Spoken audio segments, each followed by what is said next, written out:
Most High in Christ.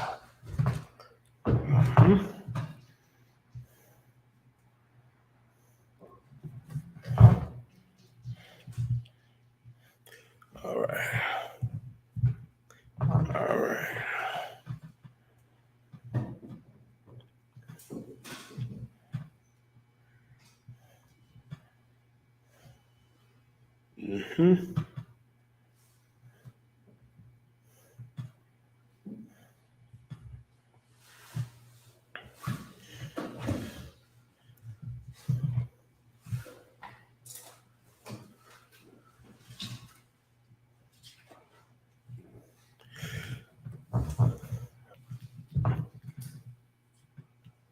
All right, Shalom, Israel, Yahweh, Bashim, Shabbat, Katham, Yahweh, Shemath, Bashim, Shah. Priest and Officer 1000 Yedai, holding the class down tonight. It's the Tuesday night Brotherhood class. Now, Black man, Latino man, First Nation man, and woman. Brotherhood is important, man, because one thing that we have to understand out there in the world, right, there is no such thing as brotherhood. The thing is, coming out of Esau society, us growing up in every ghetto and barrio and so-called reservation, we think we know what brotherhood is, and we don't. We have no clue. Real brotherhood is what you find here in the Israelite School of Universal Practical Knowledge. Because the problem is, man, if we try to seek brotherhood outside of the school, outside of the UPK, you will be met with disappointment. You know what I mean? It's a shame. First, I want to say, man, that brother, take off, rise again. It's unfortunate, man, that a lot of our brothers, have to, die, the same, way we die in the ghetto, in the barrio, and in the so-called reservation. You would think, after you make a certain amount of money, you move away, things should be good. That should be behind you. But it's not, because you can't outrun these curses, man. You got to understand, man, we have a way that we have to live, and that's keeping these laws, statutes, and commandments and being a brother. That's what's important, because the problem is, especially in the world, our people claim to love God, but hate their brothers in their mind. What do I mean? I'll tell you. First, let's get 1 John chapter 4, verse 20. Young man, Chris, you can get that. Young man, Alice, you can give me Deuteronomy chapter 28 and verse 54. Yeah. No sweat. But let me get what I asked for first in 1 John chapter 4, verse 20. Also, if there's any questions in the room or any questions online, I'll be answering your questions tonight. Oh, ain't no questions in the room, is there? What is it? Break down the Micah chapter 7, verse 5. Micah chapter 7 and verse 5.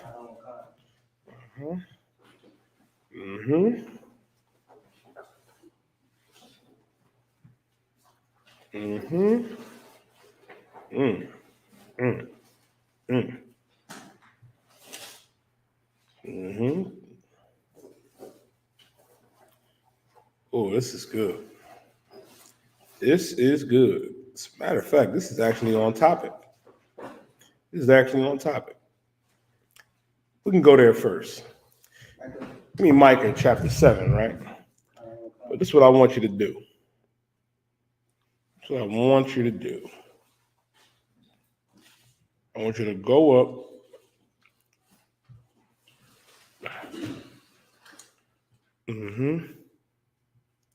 Yeah, start at verse 3. Micah chapter 7 and verse 3.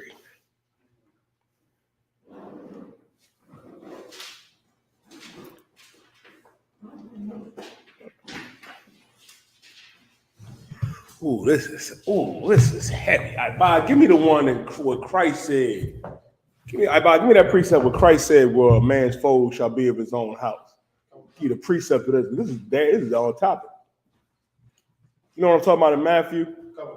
Yeah, let me get that.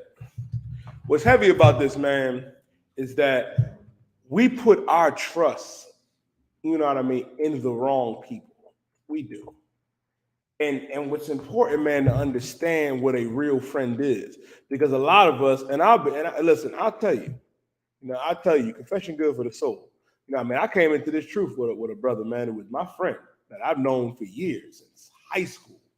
You know what I mean? And you see, I'm here, and he's still out there being an individual. Like, goes to show you, man. Read Micah chapter 7 and read.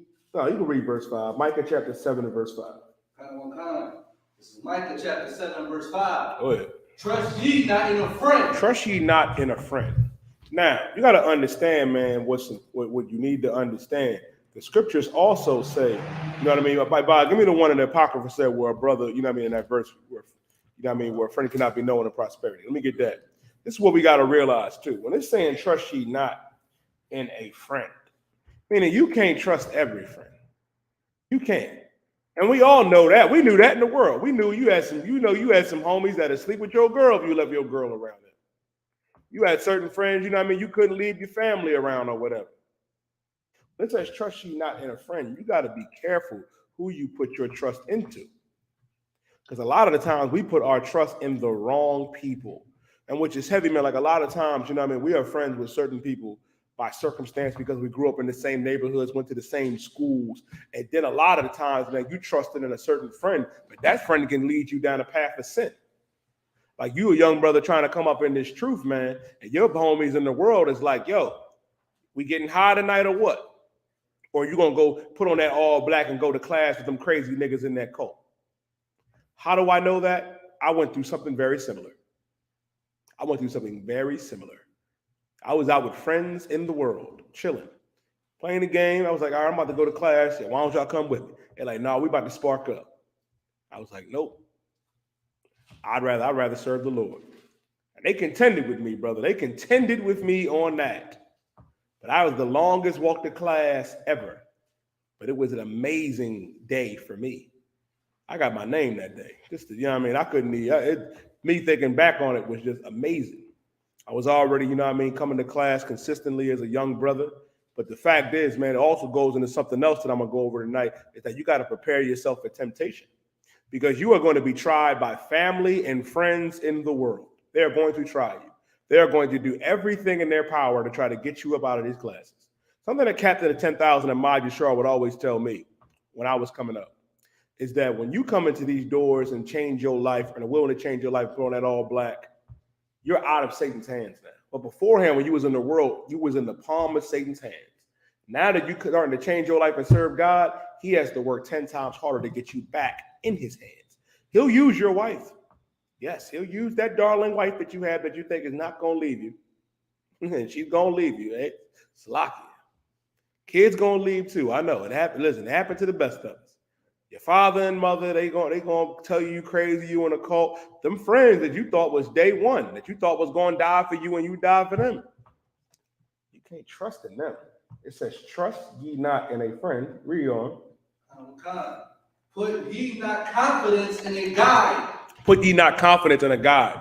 What's heavy about this also, we trusted these other nations instead of putting our trust back in our God, which caused us, you know what I mean, to go ahead, you know what I mean, and sin by turning away from our God and doing the things of these heathen, man. Or you following after wicked ones out of Israel, which I'm gonna go back into tonight. I'm gonna finish off what I did yesterday in the Maccabees and go into Mattathias, where you had wicked brothers, you had wicked sisters that turned from the Most High, that made covenants with the heathen, man. You can't trust in them. You can't let them guide you. How you gonna let a brother lead you? You know what I mean? He's smoking weed. He being a whoremonger. That's the problem with a lot of these fake Israelite groups. This brother on Clubhouse, he think he Christ. He think the land of Israel is in Mississippi, Ibad. I'm not making this up. And he has followers, Ibad. Brothers and sisters follow him, man. Goes to show you, man. You can't trust not in that friend. You can't put your confidence in that guy. Read on. Keep the doors of thy mouth from her that lieth in thy bosom. Keep the doors of thy mouth from her that lieth in thy bosom, man.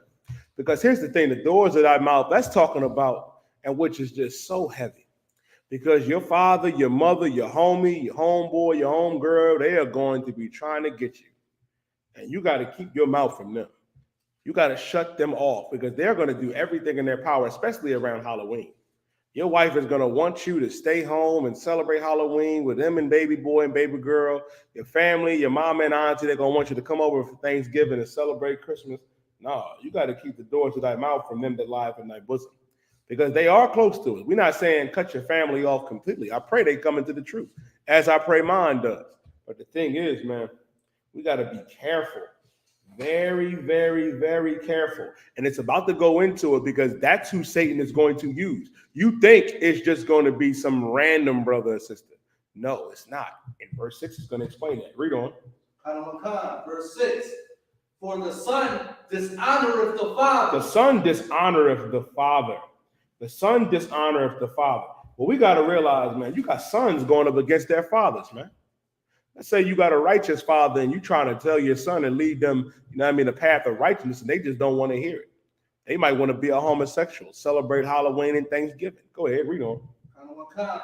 The daughter rising up against her mother. The daughter is rising up against her mother.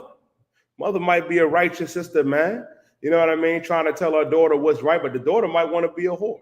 She might want to have her OnlyFans. She might not want to put on that headdress and be a modest sister. Read on. The daughter-in-law against her mother-in-law. Same thing. A man's enemy are the men of his own house. A man's enemies are the what? Enemy of his own house. A man's enemies are the men of his own house. You'll be surprised, right? That your enemies, a lot of the times, will be the ones of your own household, man.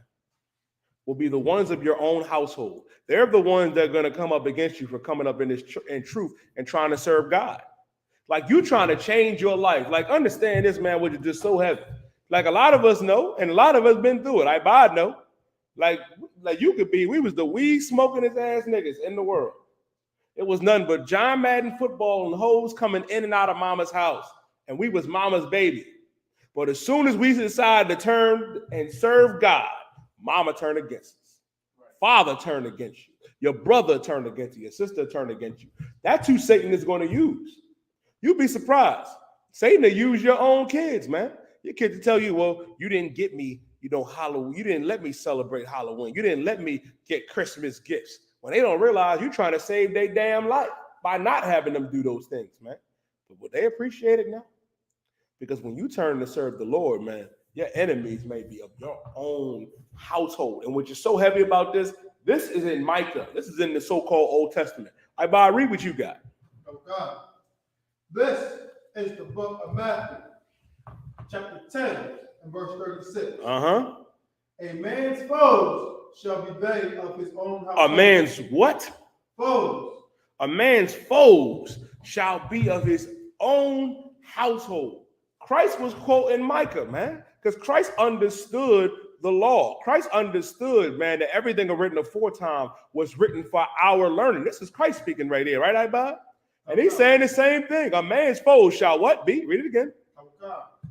A man's foes shall be they of his own household. Man, your foes are going to be they of your own household, man. Let me tell you something, man.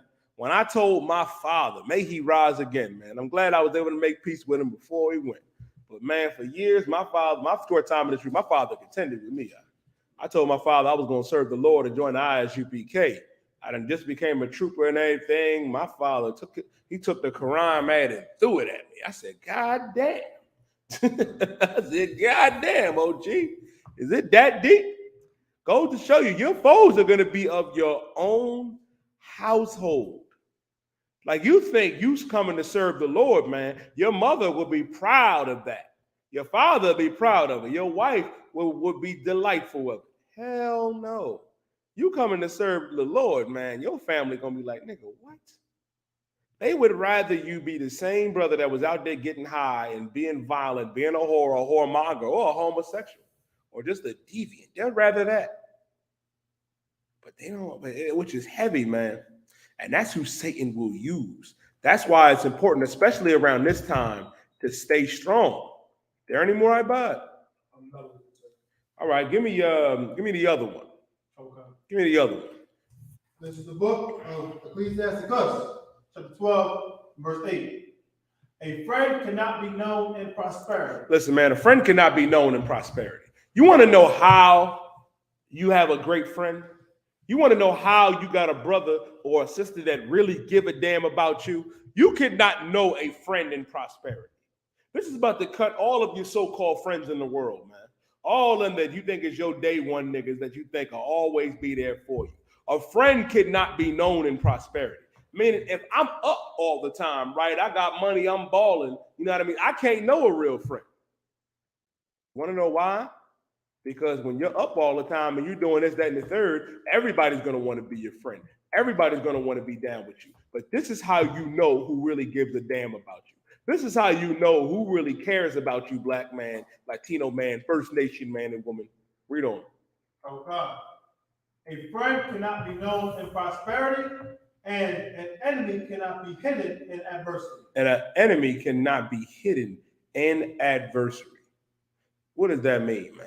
I'll tell you. An enemy can't be hidden in adversity. Meaning this, man. When adversity comes, you're gonna find out who's your real friend. You're gonna find out who your brother is when you down and out. When you down and out, that's when you gonna figure out who is down with you and who's your brother and who's your sister. You can't know that friend in prosperity. You can't know that friend when times is good and times is easy. When times get rough and times get hard, and when you down and out, you gonna find out there's some brothers out here that will give you their last, so you'll have. You got some brothers out here that will suffer with you because they cannot stand to see their brother or their sister struggle, man. That's the type of brotherhood that we have, man. And that's the type of brotherhood we have here in the I.S.U.P.K. under Commander General Yahanna, man. There any more I bought? There's one more verse. Give me the one in Proverbs. Give me the one in Proverbs. You know what I mean? Okay. A friend that's sticking closer than a brother. Okay. Sticking closer. Give me that one. And listen, man, Christ also said, you know what I mean, that he came to set, you know what I mean, a variance. You know what I mean? To set a father against son. You know what I mean? Daughter against mother. Brother against brother. Sister against sister, man. And he also said, man, matter of fact, we're going to get that. We're going to get that. It's a lot. It's a lot. Young man, Alex, you can get this one. You can get this one. I believe it's in Luke. Hold on one second. Bear with me. Give me a second. Get me Matthew chapter 10 and verse 37. Gonna read what Ibad got. No. We're gonna go to you first, Alex. Give me Matthew chapter 10 and verse 37. I just want to give you some precepts, young man Chris, to nail this home. But let me get Matthew chapter 10 and verse 37, which backs up what Ibad pulled in the New Testament, and also backs up what what Micah said. You know what I mean, what the Most High said in Micah the 7th chapter. Read Matthew chapter 10 and verse 37. Book of Matthew, chapter 10, verse 36. And a man's foes shall be they of his own household. A man's foes shall be they of his own household, man. That's who your foes is going to be. Keep going. The book of Matthew, chapter 10, verse 37. He that loveth father or mother more than me. If you keep slow it down. Read it again from the top. The book of Matthew, chapter 10, verse 37. He that loveth father or mother. Stop. He that loveth father or mother. You're supposed to love your mother and your father. You're supposed to honor your father and your mother that your days be long, man. But Christ is saying this. Christ is saying, he that loveth father or mother, read on. More than me. More than me. If you love your father, your mother more than me, what Christ is saying here, man, the enemies of your own household, the foes of, your enemies and foes will be of your own household. If your father and mother may turn against you because you don't want to celebrate Christmas and Thanksgiving and Halloween, you don't want to celebrate Father's Day or Mother's Day. So if you turn from the Lord, if you turn from Christ, turn from our King, to say, you know what, Yahweh, I can't do it. I love my mother too much. I'm going to say Happy Mother's Day. I'm going to say Happy Father's Day. I'm going to take my kids and go celebrate Halloween. I'm going to go over and celebrate Thanksgiving. I'm going to celebrate Christmas. Christ is saying this.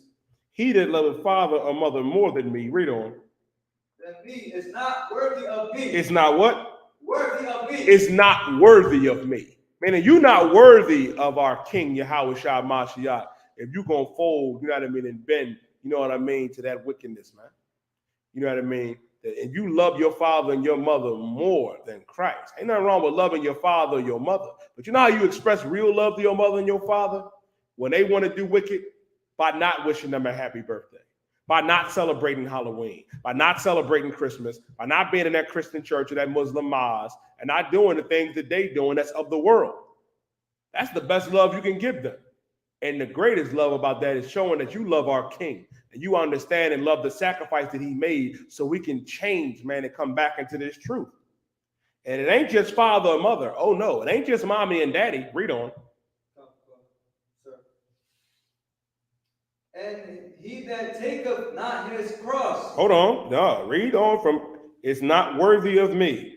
Oh, it's not worthy of me. And he that loveth son or daughter. Stop. He that loveth son or daughter. It ain't just mother and father.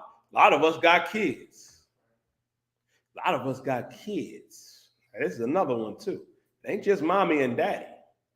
Yeah, let's say your son says, Dad, I'm going to be a homosexual no matter what. Your daughter says, I'm going to be a lesbian no matter what. I'm going to be a sexual deviant no matter what. I'm going to celebrate Christmas, Thanksgiving, and Easter no matter what. If you decide to still love them and fold and accept that lifestyle that they living, read on. More than, More than me is not worthy of me. You're not worthy of Christ. You know what I mean? If you love son or daughter more than Christ. I pray you understand that. That go for the kids too. That go for the children as well. You got to love Christ more than anything, more than father, mother, son, or daughter. And which is heavy, man, about this. Because Christ said this, man. Christ also said, I pray not for them. I pray not for the world. You know what I mean? When Christ said he prays not for the world, he don't pray, you know what I mean, for these oppressors and these heathens, man. He don't pray for those that are doing wickedness, man. He's praying for them brothers and sisters that's coming up in this truth, man, that's willing to change their lives. So if your kids is going to celebrate Halloween and Christmas, you know what I mean, and be sexual deviants and disobey Yahweh Shai Mashiach, disobey our God Yahweh, listen, man, and you stand with them kids over Christ, you're not worthy of Christ. You're not. You might as well get up and leave now. It's a Christian church down the street. It's a Muslim mosque down the street. You don't belong here because you might not be worthy of Christ. But if you want to be worthy of Christ, you can't put them kids before Christ. You can't put that father or mother before Christ because that's the type of friend that you're not supposed to let guide you.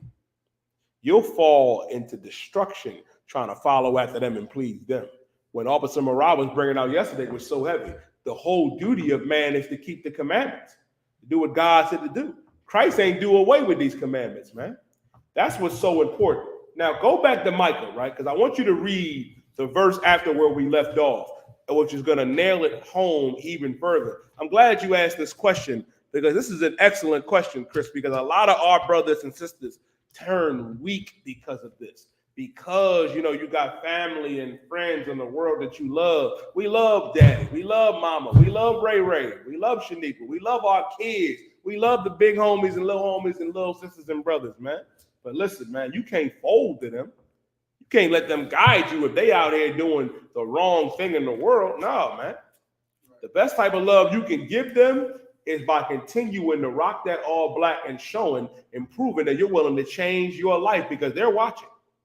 They are going to watch. They're going to talk shit and say, oh, you in a cult, you with them crazy niggas. But guess what?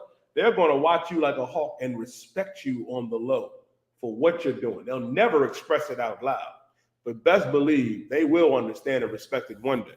But go back to that. Read Micah chapter 7. And now I want you to read right after where we were. Read verse 7. Verse 7. Therefore I will look unto the Lord. Therefore I will look unto the Lord. Don't look unto them wicked niggas in the world, man, that we call friends. Don't look unto them wicked brothers and sisters, man. Don't do that. Don't do that. Look unto the Lord. And when you look unto the Lord, meaning this, looking unto the Lord, man, is understanding that we have commandments that we got to keep. We have the law that we must keep. We got high holy days that we have to observe and keep, and feast days. Look unto the Lord. Read on. I will wait for the God of my salvation. And I will wait for the God of my salvation. The God of my salvation, Yahweh, man. The God of Israel, the God of Jacob, whose name was changed to Israel. That's what we got to wait for. And Christ came to give us that salvation, man, to save his people. And it says, my God will hear me. God will hear you if you're doing what he says to do. If you keeping these commandments, man, the Lord will, listen, the Lord will hear you. All right, Bob, give me John chapter 9 and verse 31. Because the Lord ain't hearing them. You think the Lord is hearing our brothers and sisters that just got done celebrating Halloween, that's getting ready to celebrate Thanksgiving? The Lord ain't about to hear them. I pray you understand that. That's another lie that they say.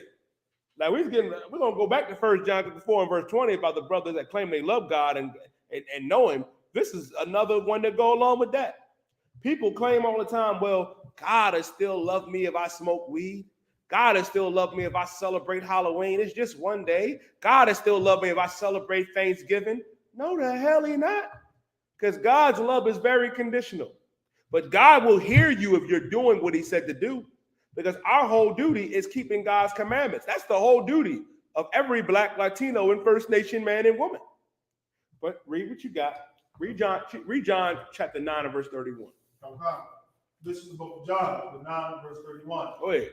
Now we know that God heareth not sinners. God heareth not who? Sinners. God ain't hearing sinners. You out there, you just got done celebrating Halloween and got all that candy. God ain't hearing them. God ain't hearing them homosexuals and them sexual deviants. He ain't trying to hear nothing they got to say. I pray you understand that. The scriptures say in Proverbs, man, if you turn your ear from hearing the law, your prayer is an abomination. So you doing all that praying, saying, oh, Lord, man, please hear me or help me. No, God ain't hearing that if you're not doing what God says to do. Like, I'll give you an example. We parents, right? We got kids. Do you reward your kids when they do evil? No. Your child bring home bad grades. You're not about to reward them with a PS5, Xbox Series X. You ain't going to do that. No. So why the hell would God reward you? Why would God bless you? Y'all kill me with, oh, I have a relationship with God. Like Christians, especially like them in the Christian church, they act like they have a personal relationship with God. Y'all looking at me like I'm crazy. They act like they got God on speed dial. Like they got Christ on speed dial and they can star 69 it. First of all, God ain't never spoke to you. If God spoke to any of us, our bodies would disintegrate. And the question is, why would God want to talk to you? You eating pork. You eating crab and lobster. You a grown-ass man and woman, and you still dressing up like a damn child, man, on Halloween. God don't want to talk to you. Christ don't want to talk to you. Why would they got better things to do, man? They waiting on us to get right, Black man, Latino man, First Nation man and woman. Says God heareth not sinners, but there are people that God do hear. Read on that, bud. Okay. But if any man be a worshiper of God, read that again. If any man be a what? Worshiper of God. If any man be a worshiper of God, meaning this, to be a worshiper of God, first of all, them in that Christian church, they not worshipers of God. All this hallelujah, thank you, Jesus, falling out, you know what I mean? That is not worship. That's real witchcraft. That is like class A, S class, you know what I mean? Like wizardry. You know what I mean? What's another? Mass hypnosis. You know what I mean? What's that little East Indian guy, Benny Hinn, him taking off the jacket. You know, my mother is probably at the TV right now with her hands towards the goddamn TV, Alex. Towards the TV, Chris, and Benny Hinn just smacking, you know what I mean, smacking people, knocking people the hell out, smacking the hell out of grandma with his coat. That ain't healing nobody. And if it was, why didn't it heal brothers and sisters who had COVID? Why don't it heal brothers and sisters that got HIV and AIDS? Because it's garbage, man. God don't hear them. But if you be a worshiper of God, being a real worshiper of God is keeping these commandments, man. By being, first of all, you can't worship God if you're not in the I.S.U.P.K and the command of GEN.YAHANNA. Let me just bring that out first. You cannot claim to worship God and keep these commandments and do whatever if you're not in the I.S.U.P.K and the command of GEN.YAHANNA. Because if you're not in here, you don't know how to worship God. I pray you understand that. Because what you're doing in the Christian church is tomfoolery. What you're doing in that Muslim mosque, circling a rock 7 times, saying salami, eggs, and bacon, the other brothers in dresses, I'll never understand. I'll never understand that, bud. You're not a worshiper of God. You can only worship God if you're in the I.S.U.P.K. Keep going, bud. Okay. And doeth his will. And doeth his will. You mean if you worshiping God and you do his will, meaning keep his commandments, being a brother, loving the Most High with all thy mind and thy strength and thy soul, and loving thy brother as thyself. Read on. Him he heareth. Him God will hear. God will hear you, Chris. If you're doing what God says to do, God will hear you, Alex, if you do what God says to do.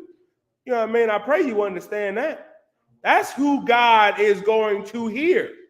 Not that silly mom or that silly bitch at home that want to celebrate Halloween with the kids. God ain't hearing her. God is not going to hear her. But God will hear you if you do what God says to do. Chris, I hope does that answer your question? Because I got to move on. Most High Christ. Let me get 1 John chapter 4 and verse 20. Let me get 1 John chapter 4 and verse 20, Chris. You know what I mean? Because this is another thing, which transitions. You got brothers and sisters that claim to love God. Like everybody in the church, like I was saying, got a personal relationship with him. Everybody. They'll tell you stories about like how they met God in 1986. And I'd be like, brother, what was like says, what was you doing in 86? I can tell you one thing. You wasn't talking to God. You wasn't doing what God said to do. You wasn't in the U.P.K. But you got brothers and sisters in the world, man, that die by that say, oh, God loves me. You know what I mean? I do what, you know what I mean? He talks to me. He ministers to me. You know what I mean? I turn myself. Why do these dumb sisters on Twitter and TikTok that you be talking to? It's a lot, guy. I don't be talking to. But these sisters be talking about, well, I just let God use me. I turn myself over to God and God uses me. And you selling feet. You selling feet on the goddamn internet. God don't know you. Like, am I making this up, Chris? Sisters selling feet. God damn. And you claiming God is talking to you? God is dealing with you? No, he's not. And I'm going to tell you why he's not. Give me 1 John chapter 4, verse 20.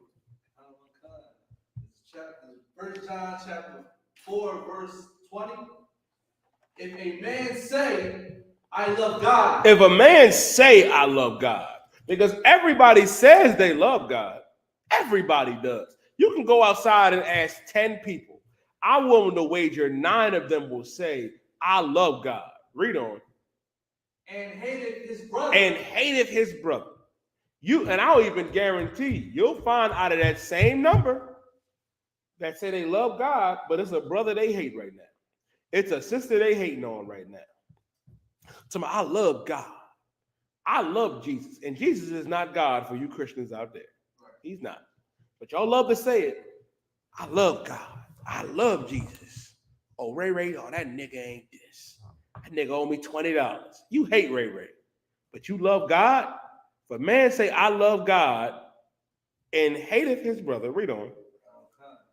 He is a liar. He is a what? Liar. He is a liar. If you claiming to love God and you hate your brother, you are a liar. You're a liar. And it's too many of our people that do that fall victim to that. Like you cannot claim to love the Most High and do the will of the Most High if you hate your brother. There's a lot of that going on. And it's a shame, man. Like it goes on in our communities with our brothers and sisters, man, where we killing each other, robbing each other, hating on each other for what? And that's a curse from God that we're going to go over tonight, man. That's a curse. That is a curse from the Lord. But in the same breath, you're going to claim to love the Most High and you hate your brother. Read on.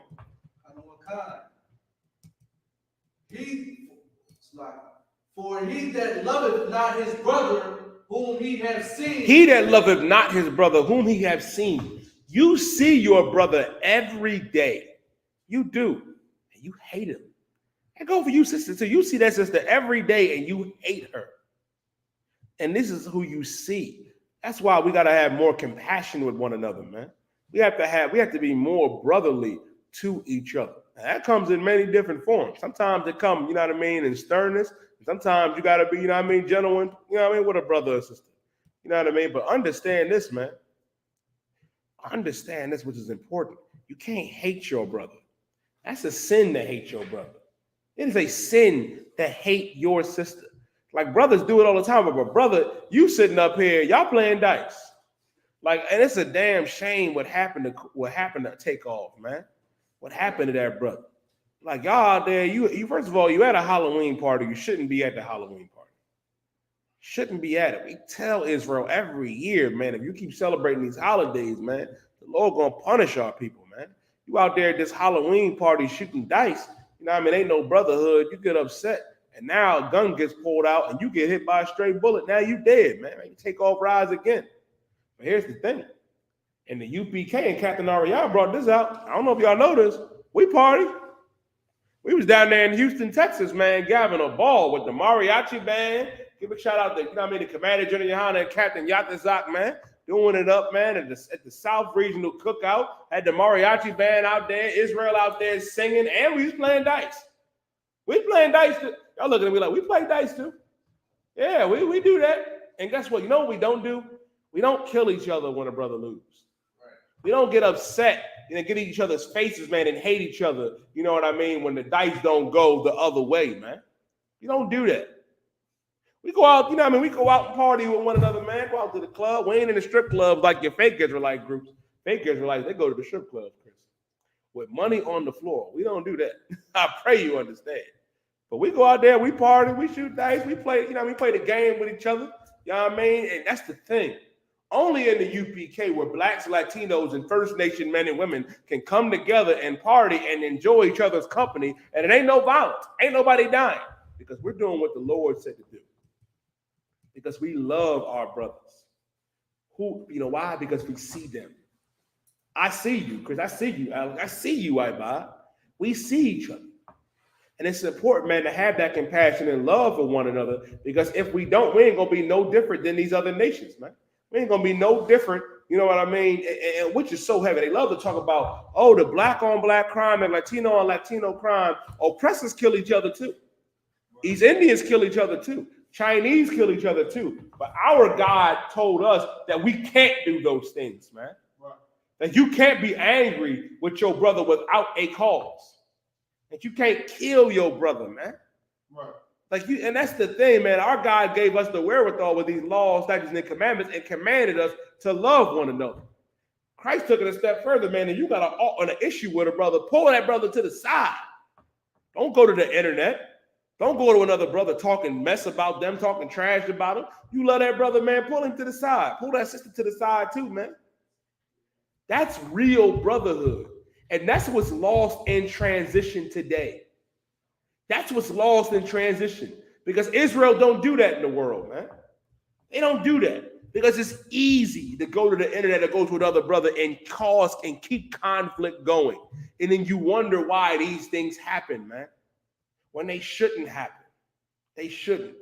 That's why in the U.P.K. we don't have these issues. And that's why it's important not just to be a brother in here. You got to extend that same brotherhood and sisterhood to our brothers and sisters in the world, man. We have to extend that to them as well. Like you can't be Yahweh Ba'Shem Yahshua Barakatah. You can't, which is heavy, man. You have to extend that same brotherhood and sisterhood to our family out there in the world. Like you can't be Yahweh Ba'Shem Yahshua Barakatah in here and Yahweh Shema Ba'Shem Yahweh Shah in here. You got to extend that same brotherhood and sisterhood to brothers and sisters in the world, man. If a brother in the world offends you, pull him to the side. If a sister in the world offends you, pull them to the side. Why? Because it is a commandment. And you'll understand, man, you'll gain that brother and that sister. 9 times out of 10, they will appreciate it. Because our people are not used to that level of brotherhood and sisterhood. Because it is very easy if a brother bump into you, you know what I mean, to want to fight or pull out a gun and shoot them. It is very easy, you know what I mean, to step on a sister's shoes, or if she got on the same dress and you hating on one another, to go and get your other sisters and roll on them, man. It is very easy to do that. But what's essential and what's important is to do what our God said and to do what our King said. We can't be hypocrites like they are next door in this Christian church. We can't do what they do in that Muslim mosque because they do it every day. They claim to love God, never met God a day in their life. But you see your brother and your sister every day. You do. You do. You can't be like them, man.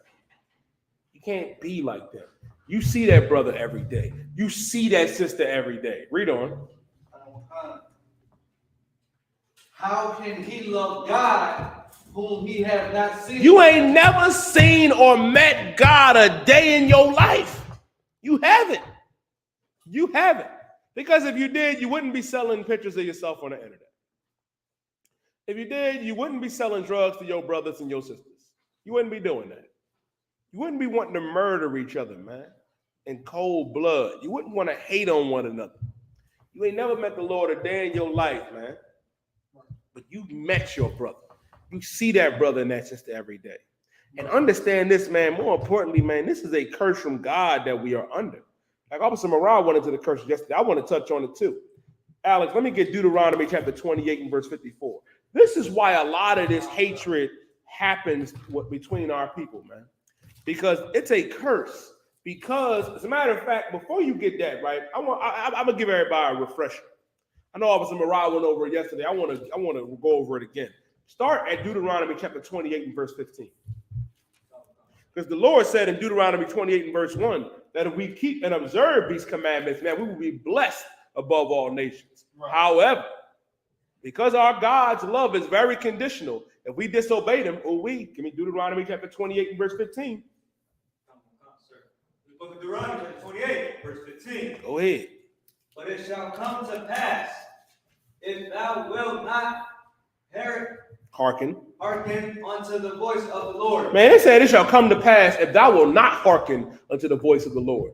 Lord is saying this, man, it's going to come to pass. Y'all not going to want to listen to me. You're not going to want to keep these commandments. You're going to want to follow after the other nations. You're going to want to go and keep Halloween and Christmas and Thanksgiving. You want to go and celebrate your birthday. Read on. Keep going. Stay with me, warrior.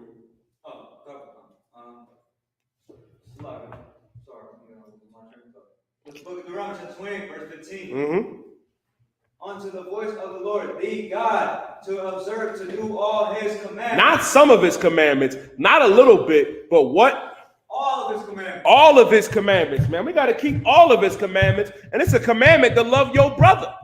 It's a commandment to love your sister. It is a commandment, man. Like, give me Mark the 12th chapter, man. Give me give me him. You know what I want. Like, and that's what's so important, man, to understand. Like, it is a commandment to love each other. That's something our God told us that we have to do. That's not optional. Like, there ain't no such thing. Like, if I could, I buy it. There ain't no such thing as free will. Like, and that's another thing that I think I'm gonna have to battle this until Christ's return, I buy it. Because I don't know how many times I gotta explain it, apparently for the rest of my life.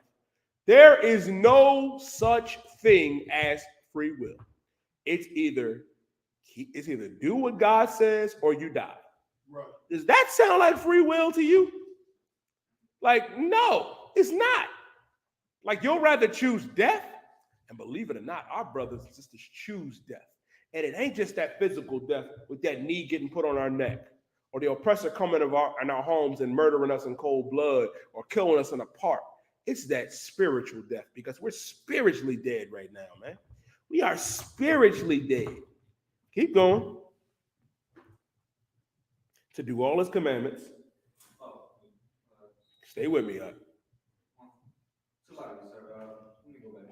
You got to stay with me, warrior. To do all his commandments.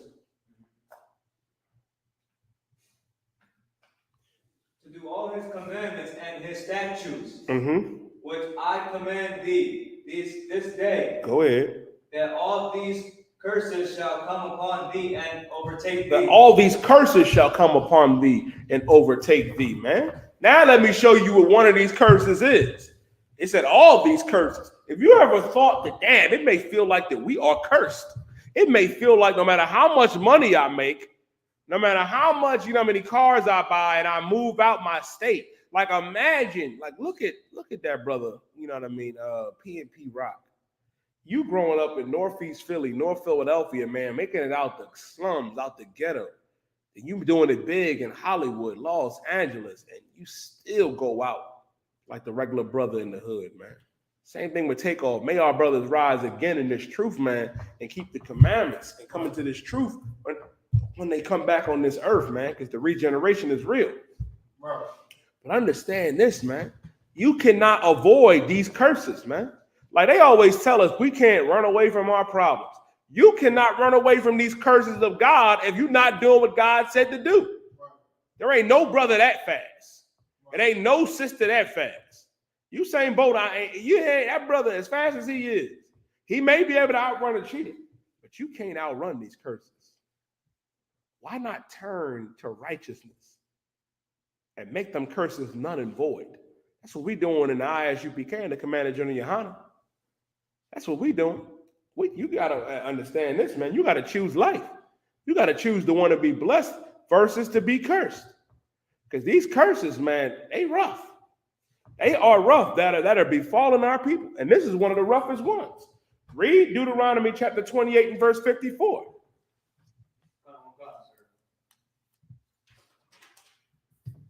Yeah, Deuteronomy chapter 28 and verse 54. Let me get that.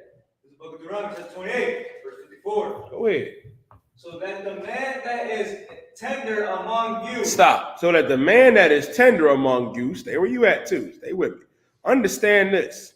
So that the man that is tender amongst you. There was a time, right, where that brother was so tender amongst us. Where we had so much compassion and love for that fellow black and Latino man and woman that you would not think about harming another brother. Like, you know how you got black on black and Latino and Latino and black on Latino and Latino on black crime? There was a time where that was taboo, where we wouldn't think about putting our hands on La Raza. La Raza wouldn't think about putting their hands, you know what I mean, on their brothers, man, the Negroes, man, because we are family. Nosotros somos familia. We are the same black man, Latino man, First Nation man and woman. That man used to be so tender amongst us, man, you would not even think about harming another brother, even if you did have a small disagreement, man. Even if you did, if it was something small, you pull that brother to the side, man, because you love that brother. There was a time where black and Latino and First Nation men got along. And we're getting along right now in the UPK because we're doing what the Lord said to do. But this is a curse, man, that says that the man that is tender amongst you, read on, and very delicate. And very delicate. Delicate meaning that you have to be careful. Be careful on how you address brothers and sisters, man. Be careful how you talk to them, man. You can't be talking to them any type of way. Right. Like a lot of the times, our people feel empowered by demeaning and talking down to a brother or a sister. You can't do that. You can't do that. You cannot do that, black man. You can't. Because there was a time where our brothers were so tender and so delicate. Meaning you got to be careful with them and have special care for them. Read on. You good? You good. Go ahead. His eyes shall be evil toward his brother. His eyes shall be evil towards his brother, man. Now your eye is evil towards that fellow black man, man. It's the brotherhood class. Now it ain't no brotherhood in the world. Your brother out there make a car. Your brother get a nice little car, man. Now you hating on him. Your eye evil towards that brother. What he doing with that nice car? He got a nice woman. What he doing with that John, man? I'm gonna take her from him. He get a PS5. I'm gonna steal that PS5. Who we think he is, man? Now your eye is evil towards your brother, man. When that used to be taboo, that used to be unheard of, man.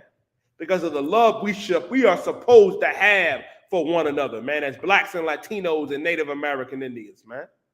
But because this is a curse from God, that now that tender and delicate brother, his eye shall be evil towards his brother. Now your eye is evil towards that fellow black man. Now you can't stand one another. Brother bump into you, somebody got to die.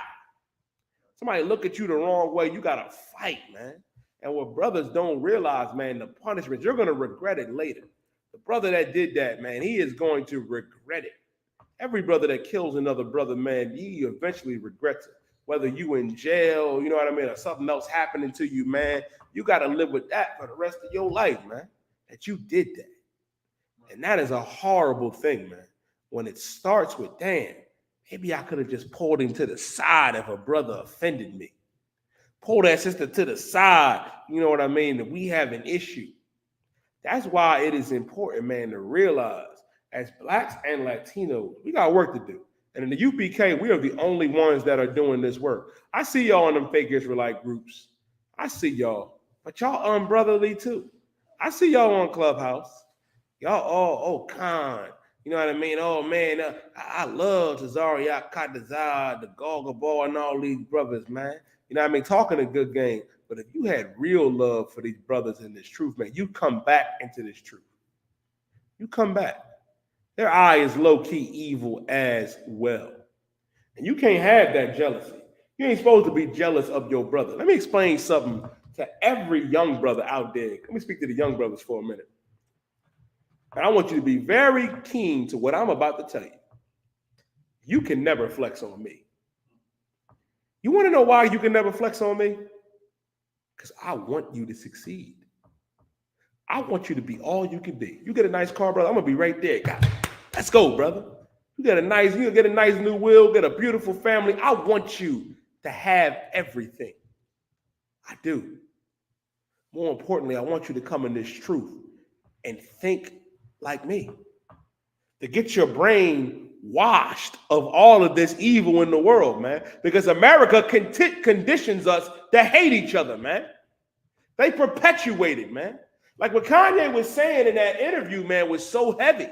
Because he was talking about on Drink Champs, like, I'ma F your bitch. I'ma shoot that nigga.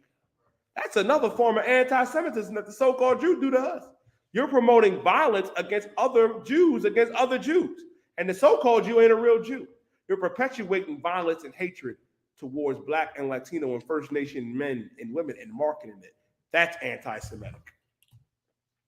Kanye and Kyrie can't be anti-Semitic because they're real Jews. I pray you understand. And if you claim that we're not, prove it. They never will. They'll show up at the Nets game, Chris, in a shirt that says, fight anti-Semitism, but they won't show you historical proof. They won't be able to show you in the Bible or the Torah that they're those people. Why? Because we're the chosen people of God. We're the Israelites of antiquity. And being the Israelites of antiquity, being the real Jews, Black man, Latino man, First Nation man and woman, we have a duty to love one another and not have our eyes evil towards each other, towards other Black, Latino, and First Nation men. Agree. And toward the wife of his bosom. Ooh-wee, and your eye is going to be evil towards your wife. A lot of your brothers hate sisters, man. Like, and it's a rough it's a rough joint, man. Some of y'all brothers really hate women. Like, really hate Black and Latino women. And it goes to show you, man, that's another curse. Where you hate that sister. A lot of y'all brothers got a good woman, too. A lot of y'all got a good sister that'll be down with you, but you doing the wrong thing. You treating her like garbage, putting your hands on her. You ain't supposed to be doing that. Now your eye is evil towards her, and that's another curse. Read on. And toward the remnant of his children. Listen, and towards the remnant of his children. And your eye is going to be evil towards them kids. You're going to be like Michael Jordan. Fuck them kids. You're going to be like that. You ain't going to give a damn about your offspring, your babies, man. Got a lot of fathers that do this right here. Keep reading. This is how I knew Blacks and Latinos and First Nation men and women were the real chosen people of God. Read on, because of this curse right here. Which he shall leave. Which he shall what? Leave. Which he shall leave. They make jokes about Black men and Latino men leaving their families, going to Walmart and getting a pack of cigarettes and milk and never coming back, man. That's a curse from God. Black men leaving their households, man. Well, we need strong brothers in our households. We need that Latino man in his household, man. We need that Black man, like Commander GEN.YAHANNA said, we don't need a Black man, you know what I mean? We don't need a Black man in the White House. We need a Black man in every Black house. You know, we need a Latino man in every Latino house, a First Nation man in every First Nation house, man. That's what we need for our people. Got a question? Hold your point. Which is important, man, as blacks, Latinos, and First Nation men and women, as the Lord's chosen people. Got to come back to our roles. Got to come back to stand with our families. And understand this, if you're a brother, you lay down with that sister, that's your wife. Sex is marriage. It's to death do you part. Unless you go out there and sleep with somebody else, she yours. And you got to be there for them kids, man. You got to raise them kids up right. Don't have your kids, like I brought up yesterday, pass through the fire and celebrate Halloween because they're young and babies and they won't remember. Don't do that. Don't be that wicked bastard. Don't be that nigga. Don't do that. Serve God. Keep these commandments. Be that strong father that the kids need. Be the strong husband that your wife needs. Be that strong soldier that our nation needs. And that's what we building in the I.S.U.P.K and the Commander General Yohanna, man. We building that. Listen, man, and which is so heavy, man. It also says, where within thy enemies shall distress thee in thy gates. We being distressed here in America, man. At all fronts, as blacks, Latinos, and First Nation men and women. We are. And which is so important about it, man, like as the Lord shows the people, we got to know how to combat it. We have to know how to combat it and have to understand that we have to stand strong. And when I say stand strong, there's a certain brother I want to read about, man. We're going to go over what I was going into yesterday and showing why we can't compromise this truth and be unbrotherly. Now, if I could, give me First Maccabees chapter 1 and verse 11. We're going to go back to that. Young man Chris, you can give me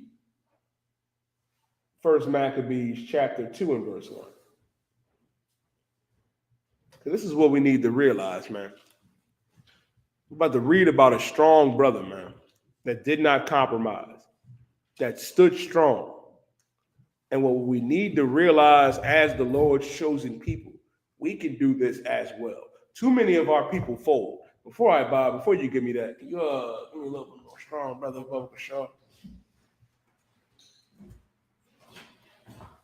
If there are any questions in the room, I'll take them. If there are any questions online, I'll take them.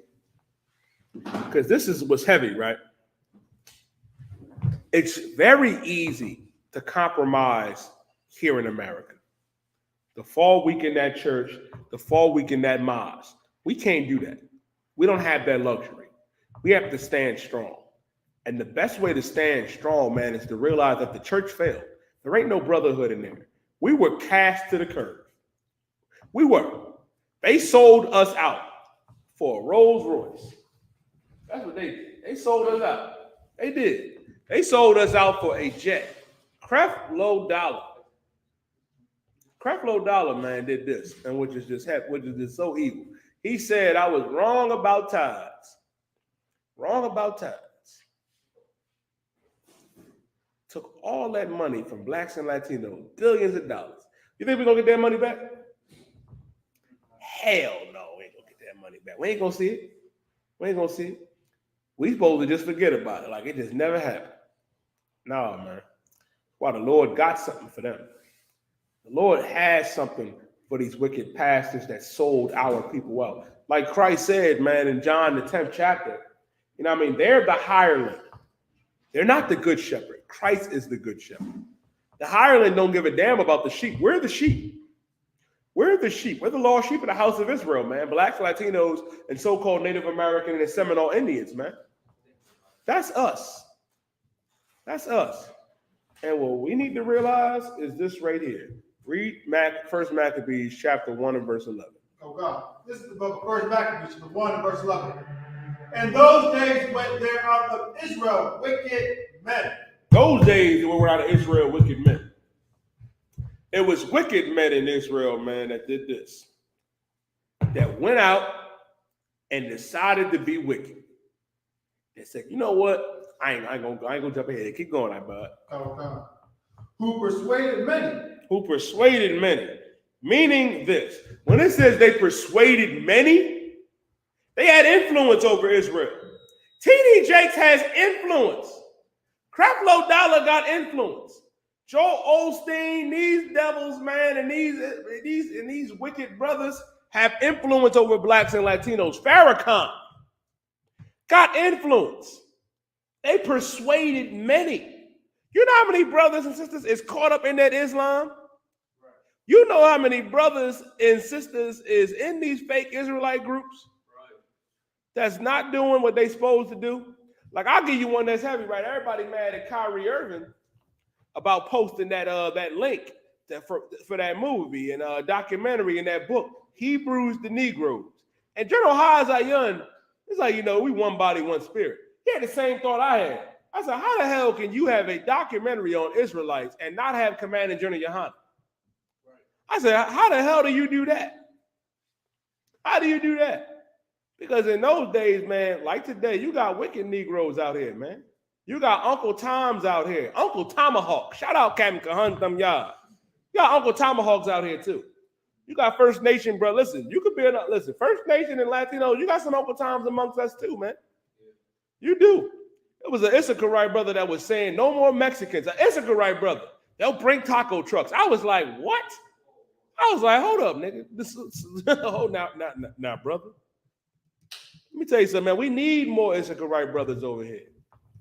We need more Issakarite sisters. We need more First Nation and Seminole Indian brothers and sisters, man. We can't have that. And which is so evil, man. You become so immersed in the oppressor. I'm being nice saying immersed. I'm going to say it as it is. I get checked. You got your face so far up the rear end of the oppressor that you'll persuade many because you're the wicked of Israel. Read on. Say, let us go and make a covenant with the heathen. Let us go and make a covenant with the heathen. Let us go and make an agreement with the oppressor. Let us go and make an agreement with these heathen, man. You know what that is today? You know what? I don't want to keep the Sabbath no more. I don't want to keep the Passover. Let's do Easter. That sounds better. Halloween. Let's dress up like the oppressor and these other heathens on Halloween. Let's do that. Let's celebrate Thanksgiving. Let's celebrate Saturnalia, Christmas. Read on. That are round about us. That are round about us. Keep going. For since we departed from them, we have had much sorrow. We've had much sorrow since departed from them, man. Meaning when times got rough, because times are going to get rough in the truth. Times are going to get rough. That's why when I brought out earlier in 1 Peter, like yesterday, in 1 Peter chapter 2 and verse 3, that you got to endure hardness as a good soldier of Yahweh Shah Mashiach. Because if you can't endure, you're going to fold. You're going to be celebrating Christmas. And you ain't going to stop there.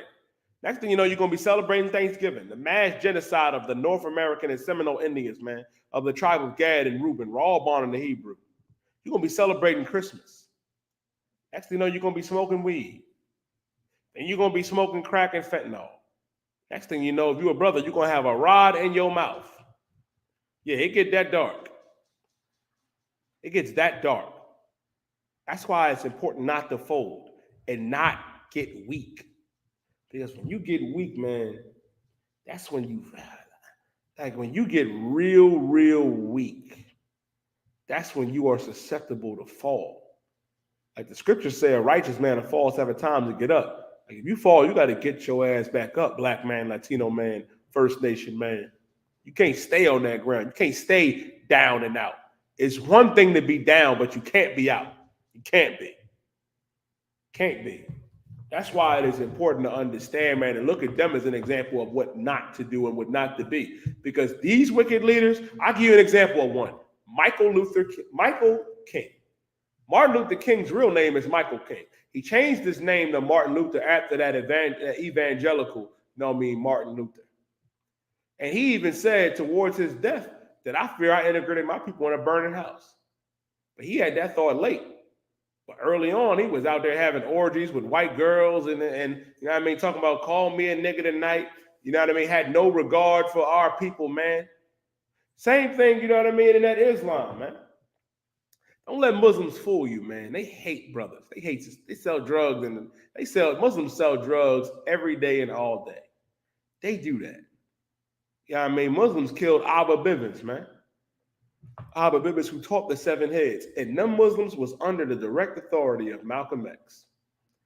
Goes to show you, man, because they talk a good game. put on a front of brotherhood. The only ones that show and prove the excellent example of brotherhood that Christ demonstrated and showed us is the men in the I.S.U.P.K under command of General Yohanna, man.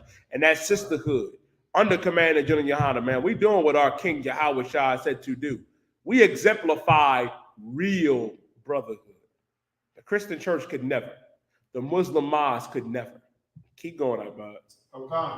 This is the book of 1 Maccabees, chapter 1 and verse 12. Go ahead. So this device pleased them well. Now, it's the device that they got that pleased them well. Oh, let's keep going. Verse 13. Then certain of the people were so forward herein. There was certain of the people that were so forward herein, they couldn't see nothing but dollar signs and doing what they white daddy told us to do. Keep going. That sound familiar? Let's keep going. That they went to the king, who gave them license to do after the ordinances of the heathen. They went to the heathen king, and he gave them authority to do the ordinances of the heathen. Meaning they went, you know what I mean, to the Greeks and the Romans and said, let us celebrate Christmas. Saturnalia, where that comes from. Let us celebrate Samhain, which is Halloween. Let's dress up like goons and goblins and have our babies, you know what I mean, go out there and do that garbage.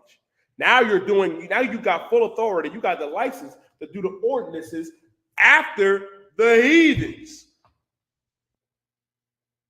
Read on. Okay. Verse 14. Whereupon they built a place of exercise at Jerusalem. Woo-wee. They built a place of exercise in Jerusalem. What is the place of exercise in Jerusalem? I would be impressed if you get this. I see you, Alex. Go ahead. What's the place of exercise? Is it them not following the laws of God that worship Satan in the synagogue? A little bit more than that. Anybody else want to take a stab at it? I'll tell you what the place of exercise is. The Colosseum. Right. Mm-hmm. Now does it sound familiar? Mm-hmm. Now you got blacks and Latinos competing in the Colosseum. And now there's a Colosseum in Jerusalem. Doesn't America have modern day Colosseums where blacks and Latinos go to entertain the oppressor? I think they call it the NBA. I think they call it the NFL. I think they call it the NHL. I think they call it, you know what I mean? What else did I miss? I got the NFL, got the NBA, the NHL, the MLB. Right. God damn. And Kyrie said it. Where's the black MLB? Where's the black NBA? Where's the black NFL? Where's the Negro League at? We had them. We let them go to join the heathen. We did. We had the Negro League, man. We had our own baseball league. We had our own football league. We was playing in the AFL. We had the ABA, man. Like, we had our own league. Could you imagine if every brother said, and this is why I have the utmost respect, I'm going to get to you in a second, for Deion Sanders. Because Deion Sanders, man, is doing something. Deion Sanders could have went to go coach anywhere. He could have been a coach at Alabama with Nick Saban. He could have went to LSU. He could have went to college. He could have went back to his alma mater, which is ironically the Seminoles. The oppressor loves to name his sports teams after the tribes of Gad and Reuben. Like the Seminole Indians are the tribe of Rehoboam and Reuben. He could have went to go coach the Seminoles. But Deion Sanders said, let me go back to the HBCUs. Let me go back and make the black HBCUs great again in football. He had College Game Day at an HBCU, which is insane. And Nick Saban and all the other oppressors hate him for it, man. Brett Favre tried to recruit his own son to play for his alma mater, you know what I mean, down there in southern Mississippi, you know what I mean, while stealing $75 million from impoverished blacks and Latinos. But you want to talk about Kanye West and Kyrie. Never forget, Brett Favre stole millions of dollars from impoverished, broke, black, Latino, and First Nation men and women in the state of Mississippi. The oppressor is the devil that the Bible speaks of, man. El hombre blanco es el diablo. I big up Deion Sanders, man, for one to bring back, you know what I mean, black football. And that's what we need, man. Could you imagine if Patrick Mahomes and Russell Wilson, you know what I mean, and Jalen Ramsey and Aaron Donald, these guys, LeBron James, Kyrie, Kevin Durant said, let's go form our own leagues. We don't, because ironically, you know who owns the NFL and the NBA and the NHL and the MLB and all these different leagues? Not just the oppressor. This is the oppressor, but the so-called Jew, Amalek, who was a descendant of Esau, Ishar in the Hebrew, who's the devil that the Bible speaks of, a red dog. They own all these leagues. They get billions off of, matter of fact, I'm lowballing. They make trillions. Because if you can pay niggas $500 million, how much money are you making? That's the real. If you could give a brother $250 million, you have to be making trillions of dollars. Goes to show you, man, why it is important for our people to snap out of it. Like, we need our own leagues, man. Like, it ain't unlawful to play football, basketball, baseball, but damn it, if we gonna do it, let's have our own leagues. Like, we sing, dance, and entertain the oppressor everywhere because we did it in Rome. We did it in Greece. They built a place of exercise. That's the Colosseum. These NFL and NBA arenas that you see now, that's the Colosseum. Like, back then, we used to fight lions and tigers and bears, oh my. Now we wear those logos and battle each other for the oppressor's amusement. That's why in the kingdom of God, in the kingdom of Christ, Ibad Hayah, I am going to have the oppressor playing sports for us. Like, if we want to play sports against each other, we can. But I'm going to have my own league where they're going to have to entertain me. They're going to have to play basketball, play football, and dance. I'm going to have an oppressor, Ibad. Let me tell you something. I promise you, man, if I make it into the kingdom, and the first thing I do, I'm going to find a devil that can sing and dance. And I am going to name him White Bojangles. That is going to be his goddamn name. He is going to be Sir White Bojangles. And when I need entertainment, he's going to have to sing and dance at a whim. The only time he's not going to be able to do it is during the Sabbath, but I'm going to have a goddamn stopwatch and an Adidas tracksuit ready. Because as soon as the Sabbath's over, well, it ain't going to be an Adidas tracksuit. It's going to be, you know what I mean, a tracksuit made by Officer 5000 Marah. You know what I mean? Poor black business. You know what I mean? But guess what? Well, as soon as the Sabbath's over, Sir White Bojangles is going to have to tap dance for me. He going to have to dance for me. Why? Because we sing and dance and entertain the oppressor every day. We do it. And when we don't do it, and when we get political, what happens? What do they say? Shut up and dribble. Ain't that what that devil told Kobe? Like, that shit didn't offend y'all, so lock in for the language. Like, I was like, damn, for real? And what Kobe said wasn't even that crazy. They told him, shut up and dribble. Him and LeBron. No, it was Bron. They told Bron, shut up and dribble. Goddamn, all because he built a school for impoverished blacks and Latinos in Cleveland, Ohio. That's why I got some respect for LeBron, man. At least he did something. But goddamn, shut up and dribble. Huh, this is a rough one. That's why, man, when you look, you know what I mean, and what the wicked of our people do and what they did, it's important to learn from it, man. Because now we still in them same coliseums to this very day.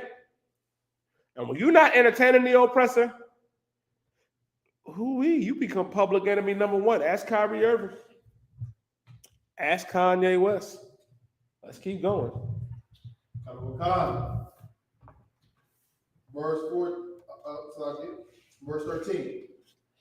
Verse 14. Whereupon they go to a place of exercise at Jerusalem, according to the custom of the heathen. According to the custom of the heathen.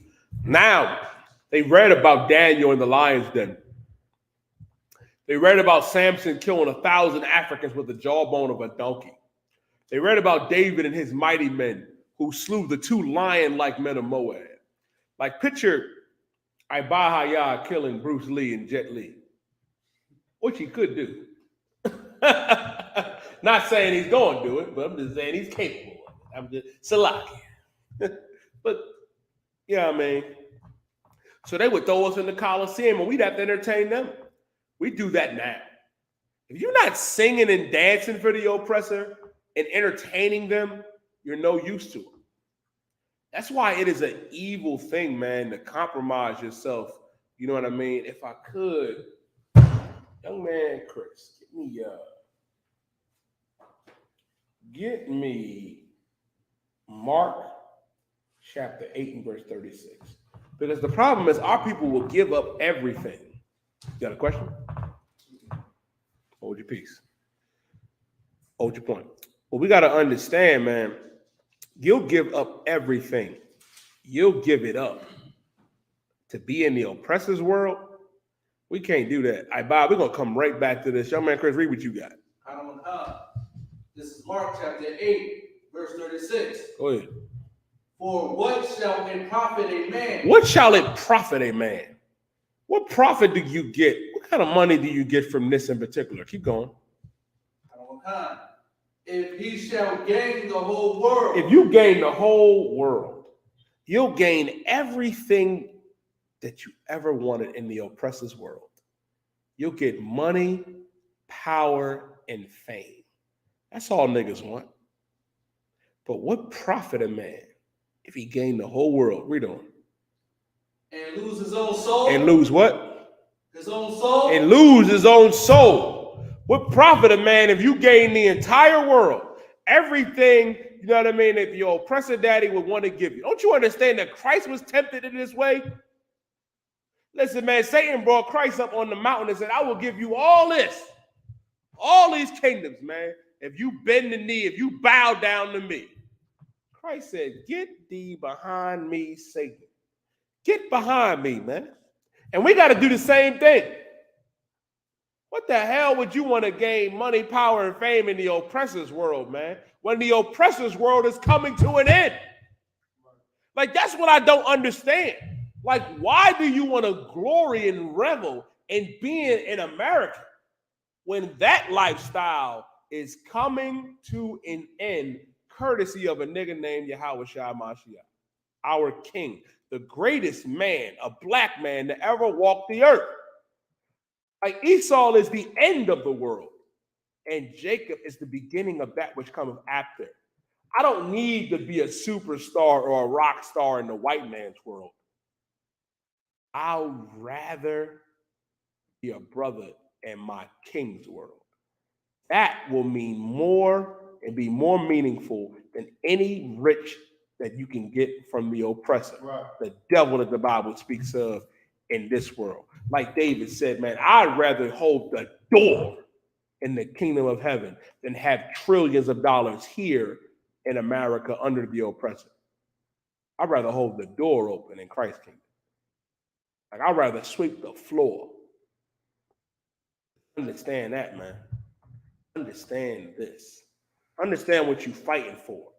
We building up Christ's kingdom right now in the Israelite school of universal practical knowledge under Commander General Yahanna right now, man. We building up Christ's kingdom. You fighting to get a crown on your head. And if you get that crown on your head, let me tell you something. Let me tell you something. 140 to be the 144,000 under Christ. Whoo, let me tell you something. Elon Musk could never. Bill Gates could never. Rothschild could never. Like, y'all revere celebrities like they're gods. Like, they could do no wrong. Like, they're to be worshiped, man. That's the problem, man. Our mind is in the wrong place. Like, it is so easy to fall into men worshiping. You can't fall into that, man. You can't. You cannot fall into worshiping a man. Because it's very easy to do that. You'll end up worshiping men like Jay-Z. You'll worship Kanye West. You'll worship Kyrie. You can't. That's why in the I.S.U.P.K. and the Commander General Yahanna, what makes Commander General Yahanna the ultimate brother, man. You know what I mean? He understood, man, how important this brotherhood is and these laws, statutes, and commandments and how easy it is to fall in idolatry and held on to it. That's why we got to maintain this brotherhood, man, and not fall into men worship. Y'all act like, oh, y'all worshiping. No, ain't nobody worshiping nobody in here. We do understand and respect the rank and order that God set up. Right. We do respect that. Right. We do respect the rank and order because God set that up. But we don't fall into idol worship and men worship. That's what the heathen do. And they do it very well. You know what we're going to do? We're going to serve our God and fear our God. That's what we're going to do. And honor our King, Yahweh Shah Mashiach. That's what we're going to do under Commander General Yohanna here in the Israelite School of Universal Practical Knowledge. You can't do that. Like I said, it's a Christian church next door. It's a Muslim mosque next door. Oh, we pray you understand. What you don't want to be is that brother in the world, man, that be like, when Christ's kingdom come, you know what I mean? And we pray all Israel make it. You don't want to be that brother in the crowd. Like, damn, I knew I bought. I knew Commander General Yohanna. I knew I was with them brothers. They be like, how come you ain't with them now? Don't fall weak. Don't look at what. That's why the Lord said in Proverbs chapter 3 and verse 31, I'll paraphrase it, to envy thou not the oppressor. Don't envy the oppressor's world. Right. Don't envy their riches and what they had. Don't envy their lifestyle. Don't envy their Halloween, their Christmas and their Thanksgiving, man. Don't envy those things. Choose none of their ways. Choose life. Choose our God. That's what we have to do as the Lord's chosen people, man. That's what's important. Where we at? I'm still holding First Maccabees, sir. All right. Well, we done where we at, Chris? Yeah, we done there. We gained the whole world. Yeah, let's go back to First Maccabees, chapter 1 and verse 15. Go to verse 15. Okay. This book of First Maccabees, chapter 1 and verse 15. And made themselves uncircumcised. And forsook the holy covenant. Man, these wicked brothers made themselves uncircumcised, and they forsook the holy covenant. They decided to say, forget the law, statutes, and commandments. That's what T.D. Jakes did. That's what Creflo Dollar did. That's what Farrakhan did. That's what, you know what I mean, Tahar of GMS and Nathaniel of IUIC did, man. They forsook these commandments, man. They forsook the Lord. To do what? Keep going. And joined themselves to the heathen. And joined themselves to the heathen. They joined themselves to the oppressor so they could celebrate Halloween, so they could celebrate Thanksgiving and Christmas. Nah, we can't do that. You know who we need to be like? Keep going, iBud. And we're sold to do mischief. And we're sold to do mischief, man. Sold to do the mischief of the oppressor.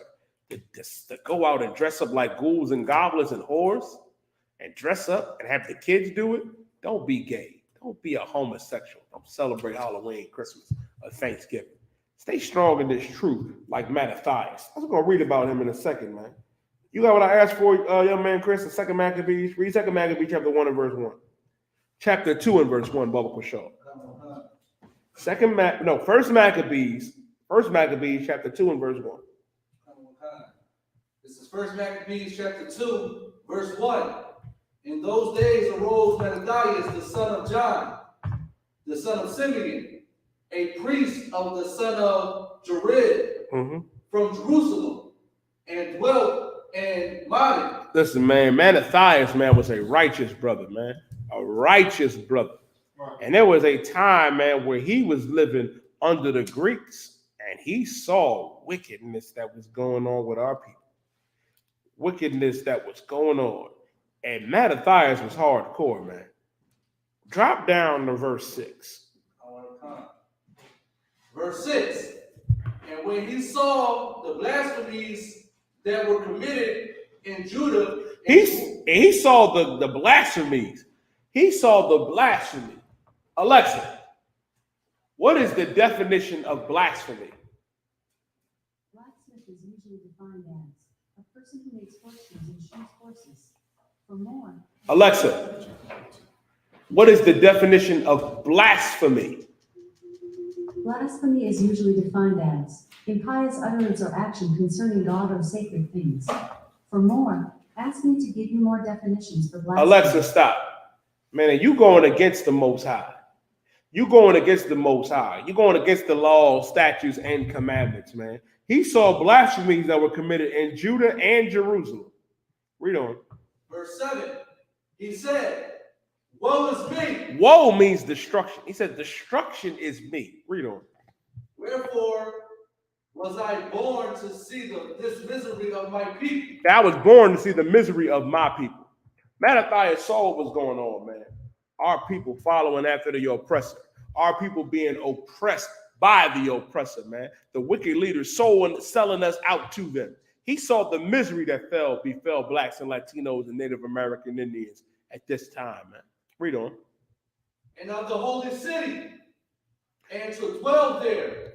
In the holy city and to dwell there, man. Imagine seeing this, and we in our city, Jerusalem, Zion, and we living there, and we seeing these atrocities and these blasphemies, man. Keep going. When it was delivered into the hand of the enemy. When it was what? Delivered into the hand of the enemy. It was delivered into the hand of the enemy because we disobeyed our God. Because we disobeyed our God, man, guess what? We was delivered to our enemies, man. Officer Marab broke this down yesterday, man, in Deuteronomy chapter 28 and verse 49 and 51. That an enemy from far was going to come, man. As swift as the eagle flieth. Listen, man. The symbol of Greece and Rome and America is the eagle. And that's the oppressor. That's the one that we're under. The Roman Empire ain't died, it evolved. Read on. And the sanctuary into the hand of strangers. In the sanctuary in the hand of strangers, man. You know, that's today. Right. Now the oppressor is in our land calling himself a Jew. Right. He in our land. Give me 2 Maccabees chapter 6 and verse 6. Okay. This the thing, man.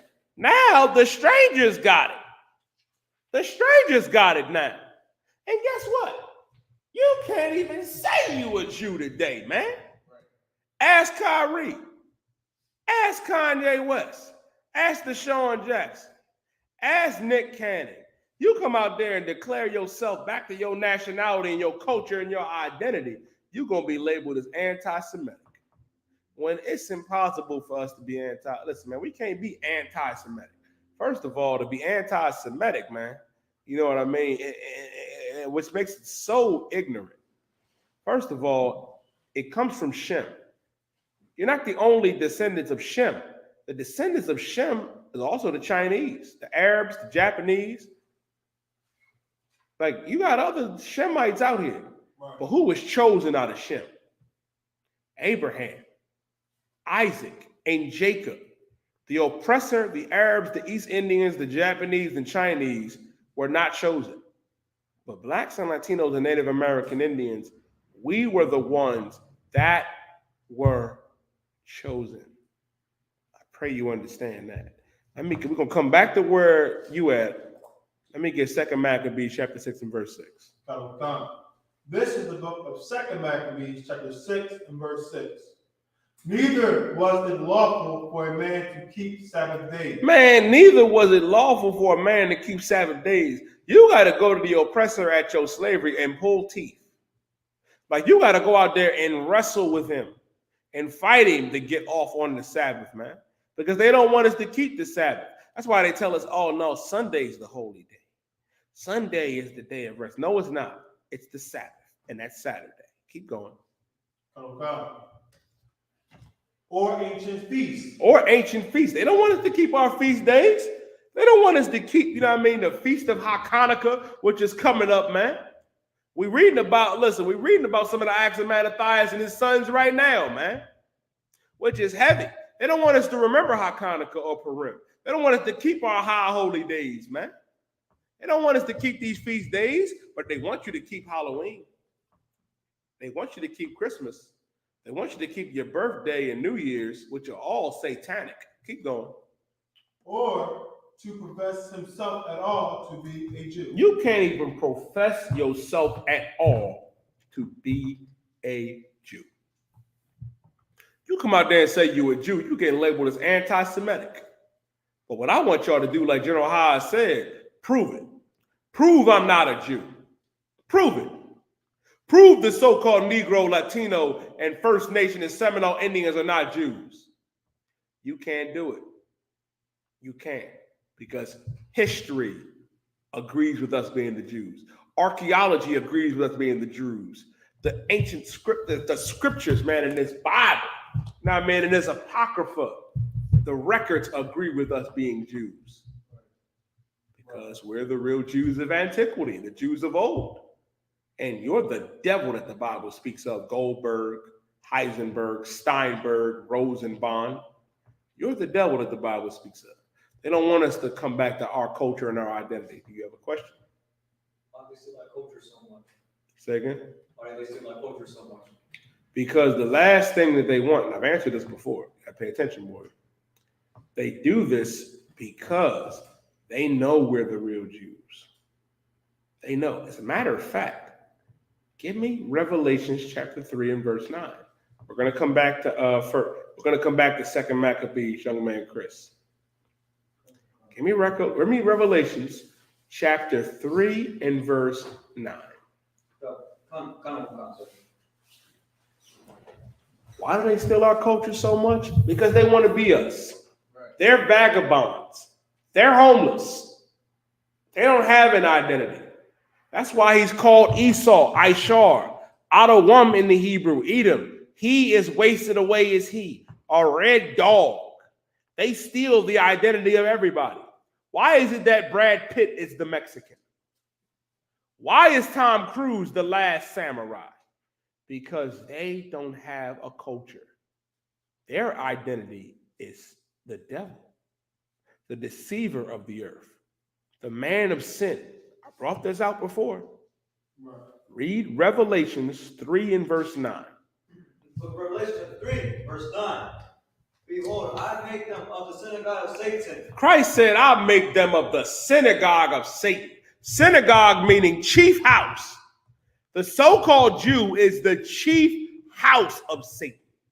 And for you stupid, ignorant Christians saying, this might be talk about you Hebrew Israelites that say that niggas is the Jews. You wonder how you know that your argument is dumb and stupid?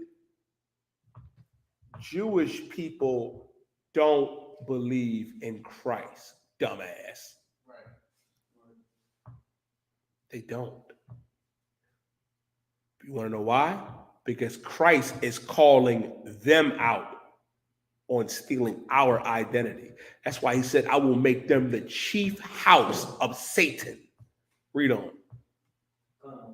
Which say they are Jews. Which say they are Jews. Because Rosenbaum and Goldberg and Rosenberg say they are Jews. Read on. And are not. And are not.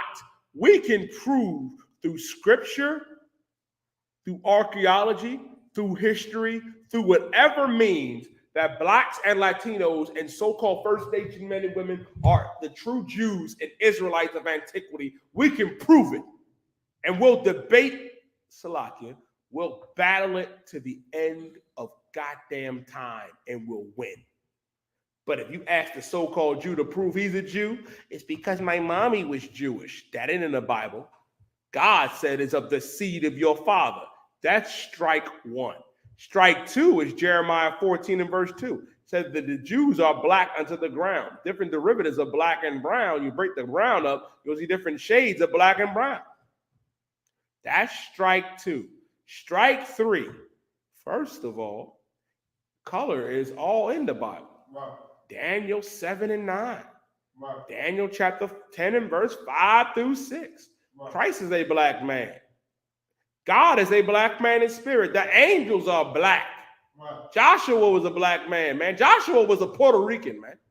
Right. Joshua was of the tribe of Ephraim. Right. Moses was a Haitian of the tribe of Levi. Christ was of the tribe of Judah, a so-called Negro. We can prove this through scripture, through the Bible, through the Torah. Can you prove it, so-called Jew? Can you prove it, Goldberg and Rosenberg? You ain't got enough money. You ain't got enough money. We can't be bought. We not for sale. Ain't enough money, man. We ain't losing our souls. I pray you understand that. Right. But I will make them of the synagogue of Satan, of them that say they are Jews. Read on. But do lie. That are not, but do lie. And are not, but do lie. They lie. Because they're not the real Jew, buddy. The real Jew. Ibad, you're a real Jew. Right. I'm a real Jew. Right. Chris, you're a real Jew. Alex, you're a real Jew according to God, according to Scripture, according to history, archaeology, and we can prove it. Shalom. I pray that answers your question. Let's go back to 2 Maccabees. They don't want us to come back to being a Jew. We profess ourselves to being a Jew, Chris. We get labeled as anti-Semitic. Well, goddamn, you're anti-Semitic, Heisenberg. You the one that went on goddamn the Breakfast Club with Charlemagne the God and Envy and that Moabite, that Chinese woman Angela Yee talk about, well, I promote blacks and Latinos killing each other because I gotta feed my family. I can't be anti-Semitic because I'm a Jew. Chris can't be anti-Semitic. Alex can't be anti-Semitic. Ibad can't be anti-Semitic because we're the Jews of antiquity. I pray you understand. Keep going. Let's read about Mattathias.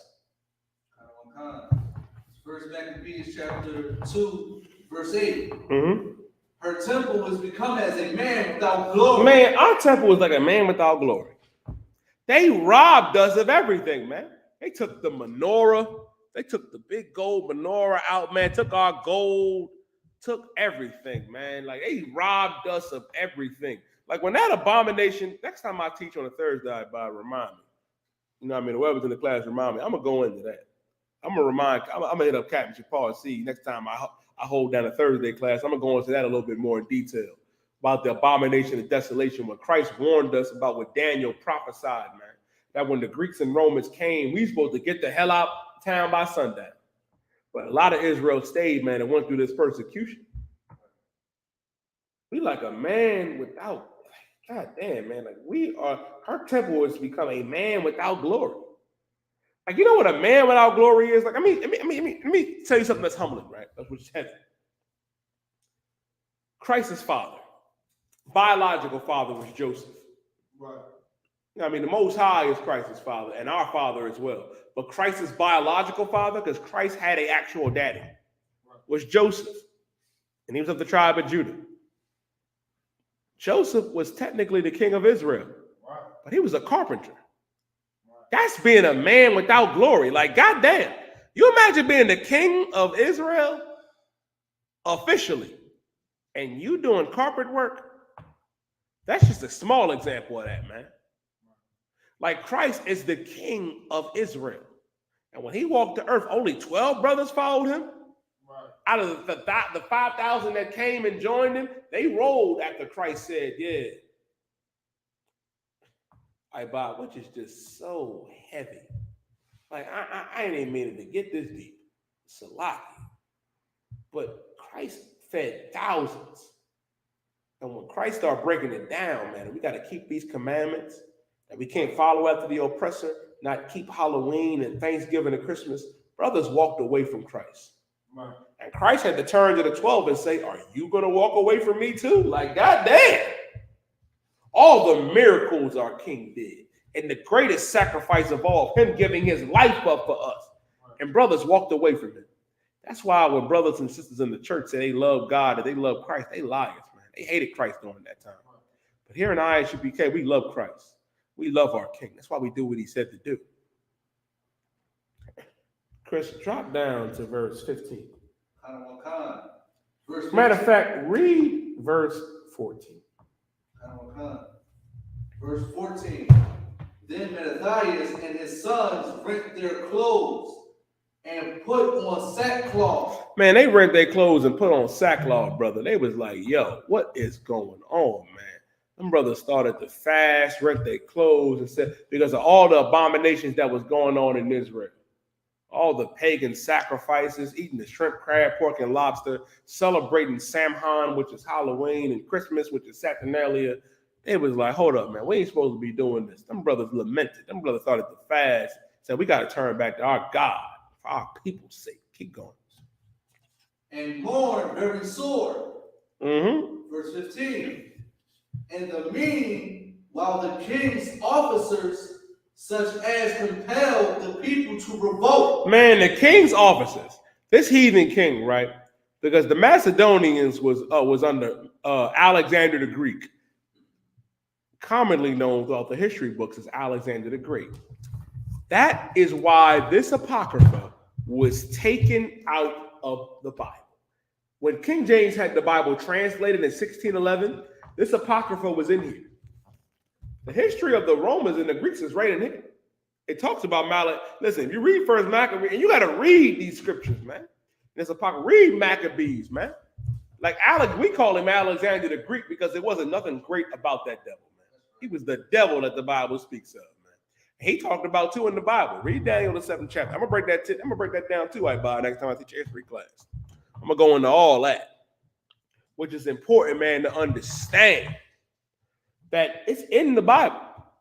Like the king's officers, they wanted us to revolt. They wanted us to turn from our God and serve them in their heathen customs. Same thing in Babylon. Like I broke this down before. If you're reading Daniel, the 6th chapter and the 3rd chapter, right? Like it was only a few brothers that stood strong for the Lord. Daniel, Allah in the Hebrew, Meshach, Shadrach, and Abednego. Man, when Nebuchadnezzar came out there and said, bow down to my golden statue of myself, or you getting tossed in the burning furnace, a lot of you brothers would have bowed down and said, keep that burning furnace away from me. Translation, die by that burning furnace or eat pork. A lot of you would eat pork. I'll give you a modern one. Celebrate Halloween with you and your wife and your kids or get in that burning furnace. A lot of you would get in that burning furnace. No, Slakia. A lot of you would celebrate Halloween. The few, like Meshach, Shadrach, and Abednego, would get in that burning furnace and be like, listen, I'm getting in there. The priests and prophets of the Lord and I.S.U.P.K, we was those brothers. We was one West. Meshach, Shadrach, and Abednego was one West. They said, man, Nebuchadnezzar, you ain't gonna like what we about to say. Give us the furnace. Listen, man, they said, which is so heavy. I'm gonna go into it next time, but paraphrase. They said, even if God don't deliver us out of your hand, we still not gonna bow down to this golden statue. Right. I mean, even if God don't deliver us, we still ain't gonna celebrate Halloween. That's one West. Right. That's hardcore. That's why you gotta stay strong in this truth, man. And don't be weak. Don't be weak. Mattathias was not weak, which we about to read. Keep going. Khan came into the city of Lade to make them sacrifice. Verse 16. And when many of Israel came unto them, Mattathias also and his sons came together. Verse 17.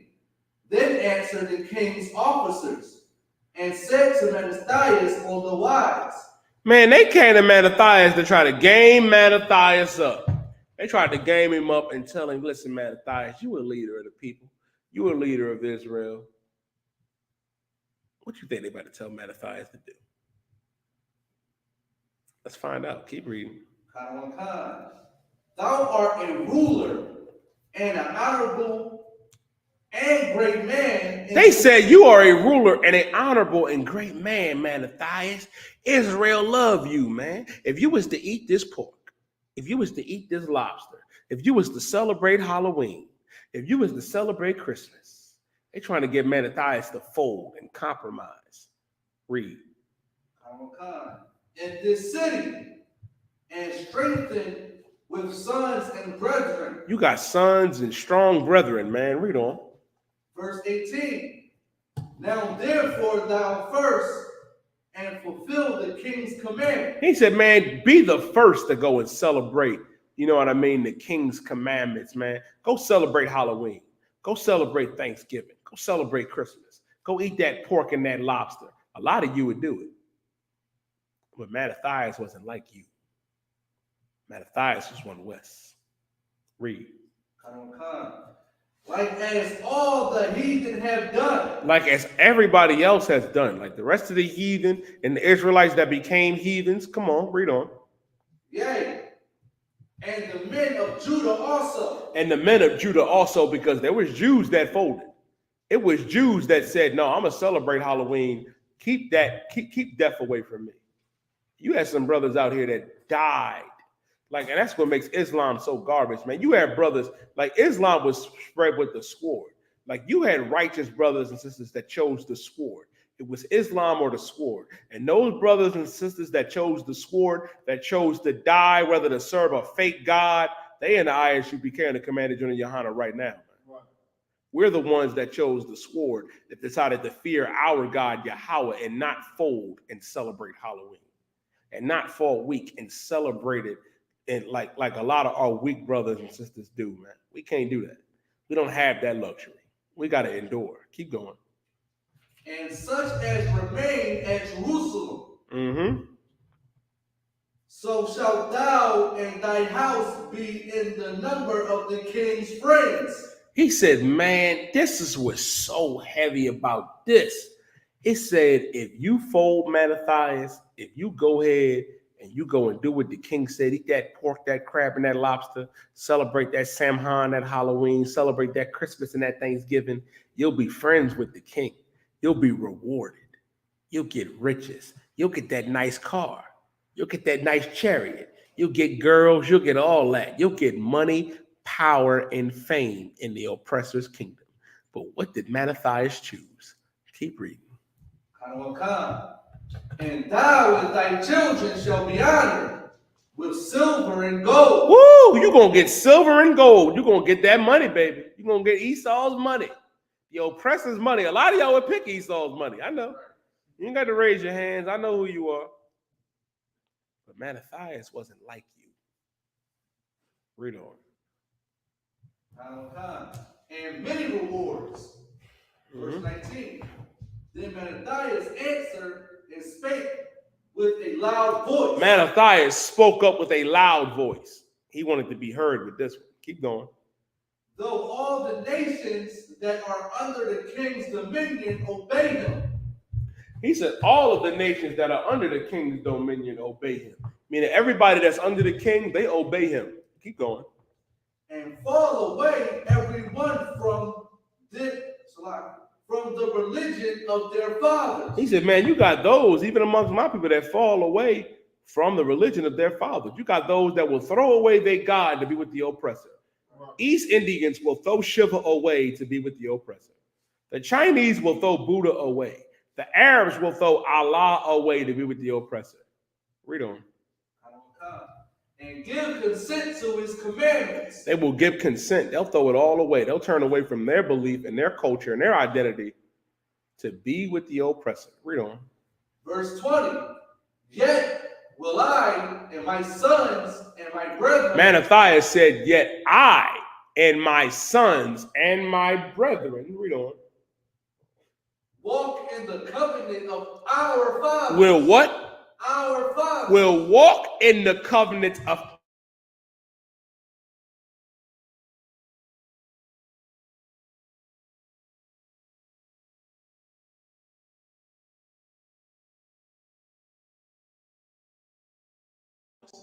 we're going to walk after the covenant of my fathers. Right. We're going to keep God's laws, statutes, and commandments, man.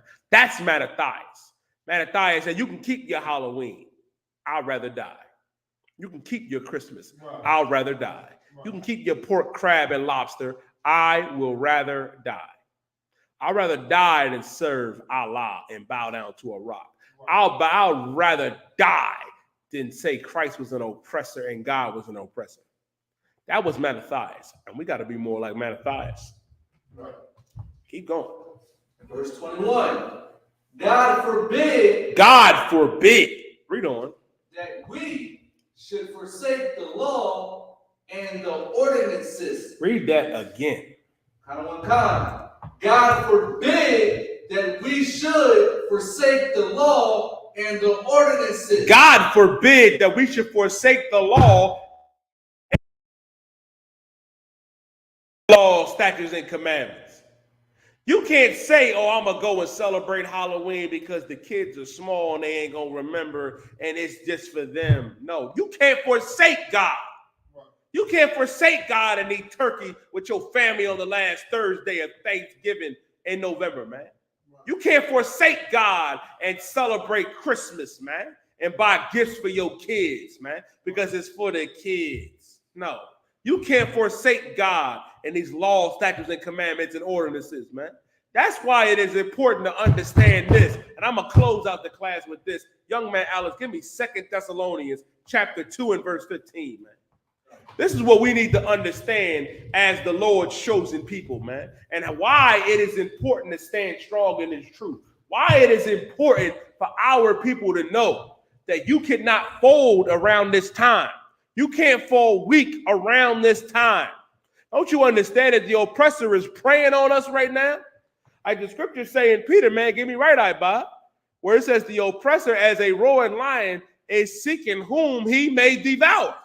You gonna let the oppressor devour you, man? You gonna let him catch you slipping? He creeping through the window right now, Alex, trying to get you to celebrate Halloween. He gonna try to get you to celebrate Thanksgiving and Christmas and your birthday. You can forget about Valentine's Day. You can forget about Mother's Day and Father's Day. A lot of y'all brothers gonna fold around Mother's Day. Around Mother's Day coming, you talking about you ain't gonna get her a gift? Man, she gonna put you out and you gonna be crying and saying, I can't be in the truth. Don't be that weak. Don't be that, brother. You got to stand strong, man. And the scripture about to explain it. Read 2 Thessalonians chapter 2 and verse 15.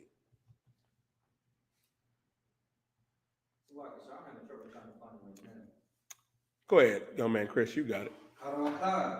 The 2 Thessalonians chapter 2, verse 15. Therefore, brethren, black man, Latino man, First Nation man and woman. Paul is talking to his brethren, Israelites, not everybody, but niggas, but Latinos, and so-called First Nation and Seminole Indian men and women. Read on. Stand fast. Stand what? Fast. Stand fast, meaning stand strong. Stand strong in this truth, man. You got to stand fast. We're in a time right now where the oppressor don't want us to know our identity. We read it in 2 Maccabees chapter 6 and verse 6. They don't want us to know that we're the Jews of antiquity. That's why they said, man, a man can't profess himself to be a Jew. But we got to stand fast, man. We got to stand strong. Read on. And hold the traditions, man. We got to uphold these traditions. What is the traditions that was taught from Adam down to, you know what I mean, to Abraham, Isaac, and Jacob, man, Noah? Got to understand this, man. The law been around a long time. Adam knew the law. Noah knew it. Abraham knew it. Isaac knew it. Jacob knew it. It had to be written down for Moses. The Lord had to give it to Moses because we hard-headed and stiff-necked, man. Seems like after more time, we got more hard-headed and stiff-necked, man. We got to stand fast and uphold the traditions. Read on. Which ye have been taught, whether by word or our epistle. Whether by word or our epistle, man. Meaning, we've been taught since 1969 in the Israelite School of Universal Practical Knowledge under commanding General Yahanna. This is what we have to do. We have to stand fast, stand strong, and uphold these traditions, man. Whether we've been taught by word or epistle. The same thing that was taught from Adam down to Noah, down to Abraham, Isaac, and Jacob, down to the priests and prophets of the Lord, man, that's been established through 1969 in the Israelite School of Universal Practical Knowledge, man. That's what we have to do as God's chosen people. Let me get one more. Young man Alex, give me John, the 13th chapter and the 34th verse. John chapter 13 and verse 34. This is what our King commanded us to do, man. We got to remember, if you don't take anything away from this class, this is what you need to realize and understand and what's important to every Black, Latino, and First Nation man and woman. We have to understand this right here. I want John, the 13th chapter and the 34th verse. Read it. The book of John, chapter 13, verse 34. Go ahead.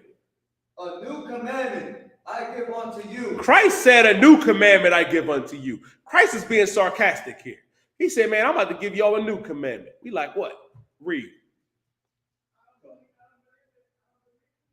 That ye love one another. That ye what? Ye love one another. That ye love one another. Christ is saying, black man, love that black man, love that Latino man, love that First Nation man and woman, man. That ye love one another. Read. As I have loved you. As I have loved you. Because Christ loved us, man. Christ loved us so much that he gave up his life so we could turn from our wickedness and come back into the I.S.U.P.K under command of General Yohanna, man. Read. That ye also love one another. And ye also love one another. Now we are charged with loving one another. We got to love that fellow Latino man and woman, black man and woman, First Nation man and woman. Read on. This is the book of John 13, chapter 13, verse 35. By this shall all men know that. By this shall all men know. Now, all men are going to understand and know this. Read. My disciples. That ye are my disciples. This is how you know who the real disciples of Christ are. This is how you know that the priests and prophets of God in the Israelite school of universal practical knowledge under command of General Yohanna are the only prophets, are the only disciples of Christ, and the only priest of God. Read on. If ye have loved one to another. If ye have what? Love one to another. This is how you know that you are my disciples, if you have loved one to another. In the Israelite school of universal practical knowledge under 13th Shield General Commanding General Yohanna, we're the only ones that love blacks, Latinos, and Native American Indians, man. I pray you understand that. That's how you know who the real priests and prophets of God are. We're the priests and prophets of God in the I.S.U.P.K. Right. Start out of 1 West 125th Street, Harlem, New York, under command of General Yohanna. And with that being said, this is the Tuesday Night Brotherhood class, and I'm going to pass the class off to priest and officer of 500, Ibad Aya. Your priest and officer, Jaya, class. That sounds correct. Israelite School of Universal Practical Knowledge security announcements. We are the Israelite School of Universal Practical Knowledge, started out of 1 West, 125th Street, Harlem, New York. Room for new brother and sister. When a new brother or sister comes to the school, they're off limits for 6 months. They are to be saluted only. They're here to share the tales of the world. If they need transportation, the teacher will arrange it. After 6 months, if a brother or sister has an interest in a particular person, he or she must get permission from the head to speak to a brother or sister. There's another 6 months in which the brother and sister will court each other. After this 6-month period, the brother and sister will get permission from the head to marry. Tithes, which is a commandment, found in the book of Numbers, 18 verse 21. In the book of Malachi, 3 verse 8 through 10, Maestro, means 10th in Hebrew. 10% of every penny of any increase the Lord gives you, gives to the teacher. Priest fund, free will offering for priests, not mandatory. Whatsoever amount you would like. Upcoming holy convocations is Hanukkah, the feast of dedication, found on the 25th day of the 9th month by the space of 8 days. This year it will be on Saturday, December 17th, 2022, for 8 days. Found in the book of Maccabees, chapter 4, verse 52 through 61. Remind Akim and Akwafi to check the bulletin board in the hallway. If anyone wants to be a trooper of the school, start wearing all black, boots, shirt, pants, headband, and scarf with that. Amad, which means to stand. Lord's Prayer, sir. Come, we do the Lord's Prayer. Sarah with tongue up and down means turn to face east. We're going to sing the Lord's Prayer in the Hebrew. This is the Lord's Prayer in the Hebrew. Abinah. Abinah. Shabbat Shabbat Shemayim. Kodash. Hayah. Shabka. Yahweh. Malakuka. Taba'ah. Bartazayaka. Hayah. Aisha. Barakza. Kowo. Hayah. Hashemayim. Lafananau. Lakam. Ka. Yawam. Wasalaklanau. Kabawaf now. Kasalak now. Kabawaf now. Wala'ah. Tabi'ayah now. Bonasai one. Of Bo. Awashai now. Mayan. Ra. Kaya. Laka. Amalakwa. Wala'ala. Altapara. Lawalayim. Aman. We say in English, Our Father, which art in heaven, hallowed be thy name. Thy kingdom come, thy will be done in earth as it is in heaven. Give us this day our daily bread, and forgive us our debts as we forgive our debtors. And lead us not into temptation, but deliver us from evil. For thine is the kingdom and the power and the glory forever. So be it. Sorry, Mr. Turn. Brief announcement. We're still raising funds to get the Philly van, school van up and running. So if you ever need any donations to get the school van up and running for camp, contact Captain Mike Shaw, officer there in Yala. From that, and Israel, we can walk first to salute. From Israel, Mount Shabbat, and Mike, Barak. Yahweh Ba'ashem Yahushua Barak Thumb. You at the top, we say it down. Sorry, turn to big sisters. Sisters Yamajim Shabbat, sisters Amajim, sisters Yamajim Shabbat at the head, bottom color, you keep at the 45-degree angle, and your right hand claps for your left. When we say Barak, we salute back. When Israel, we want to give the sisters more first salute. When Israel, Amajim Shabbat, Amajim, Barak, Yahweh Shemar Al Thumb Ba'ashem Yahushua. At the top, we say it down, clap.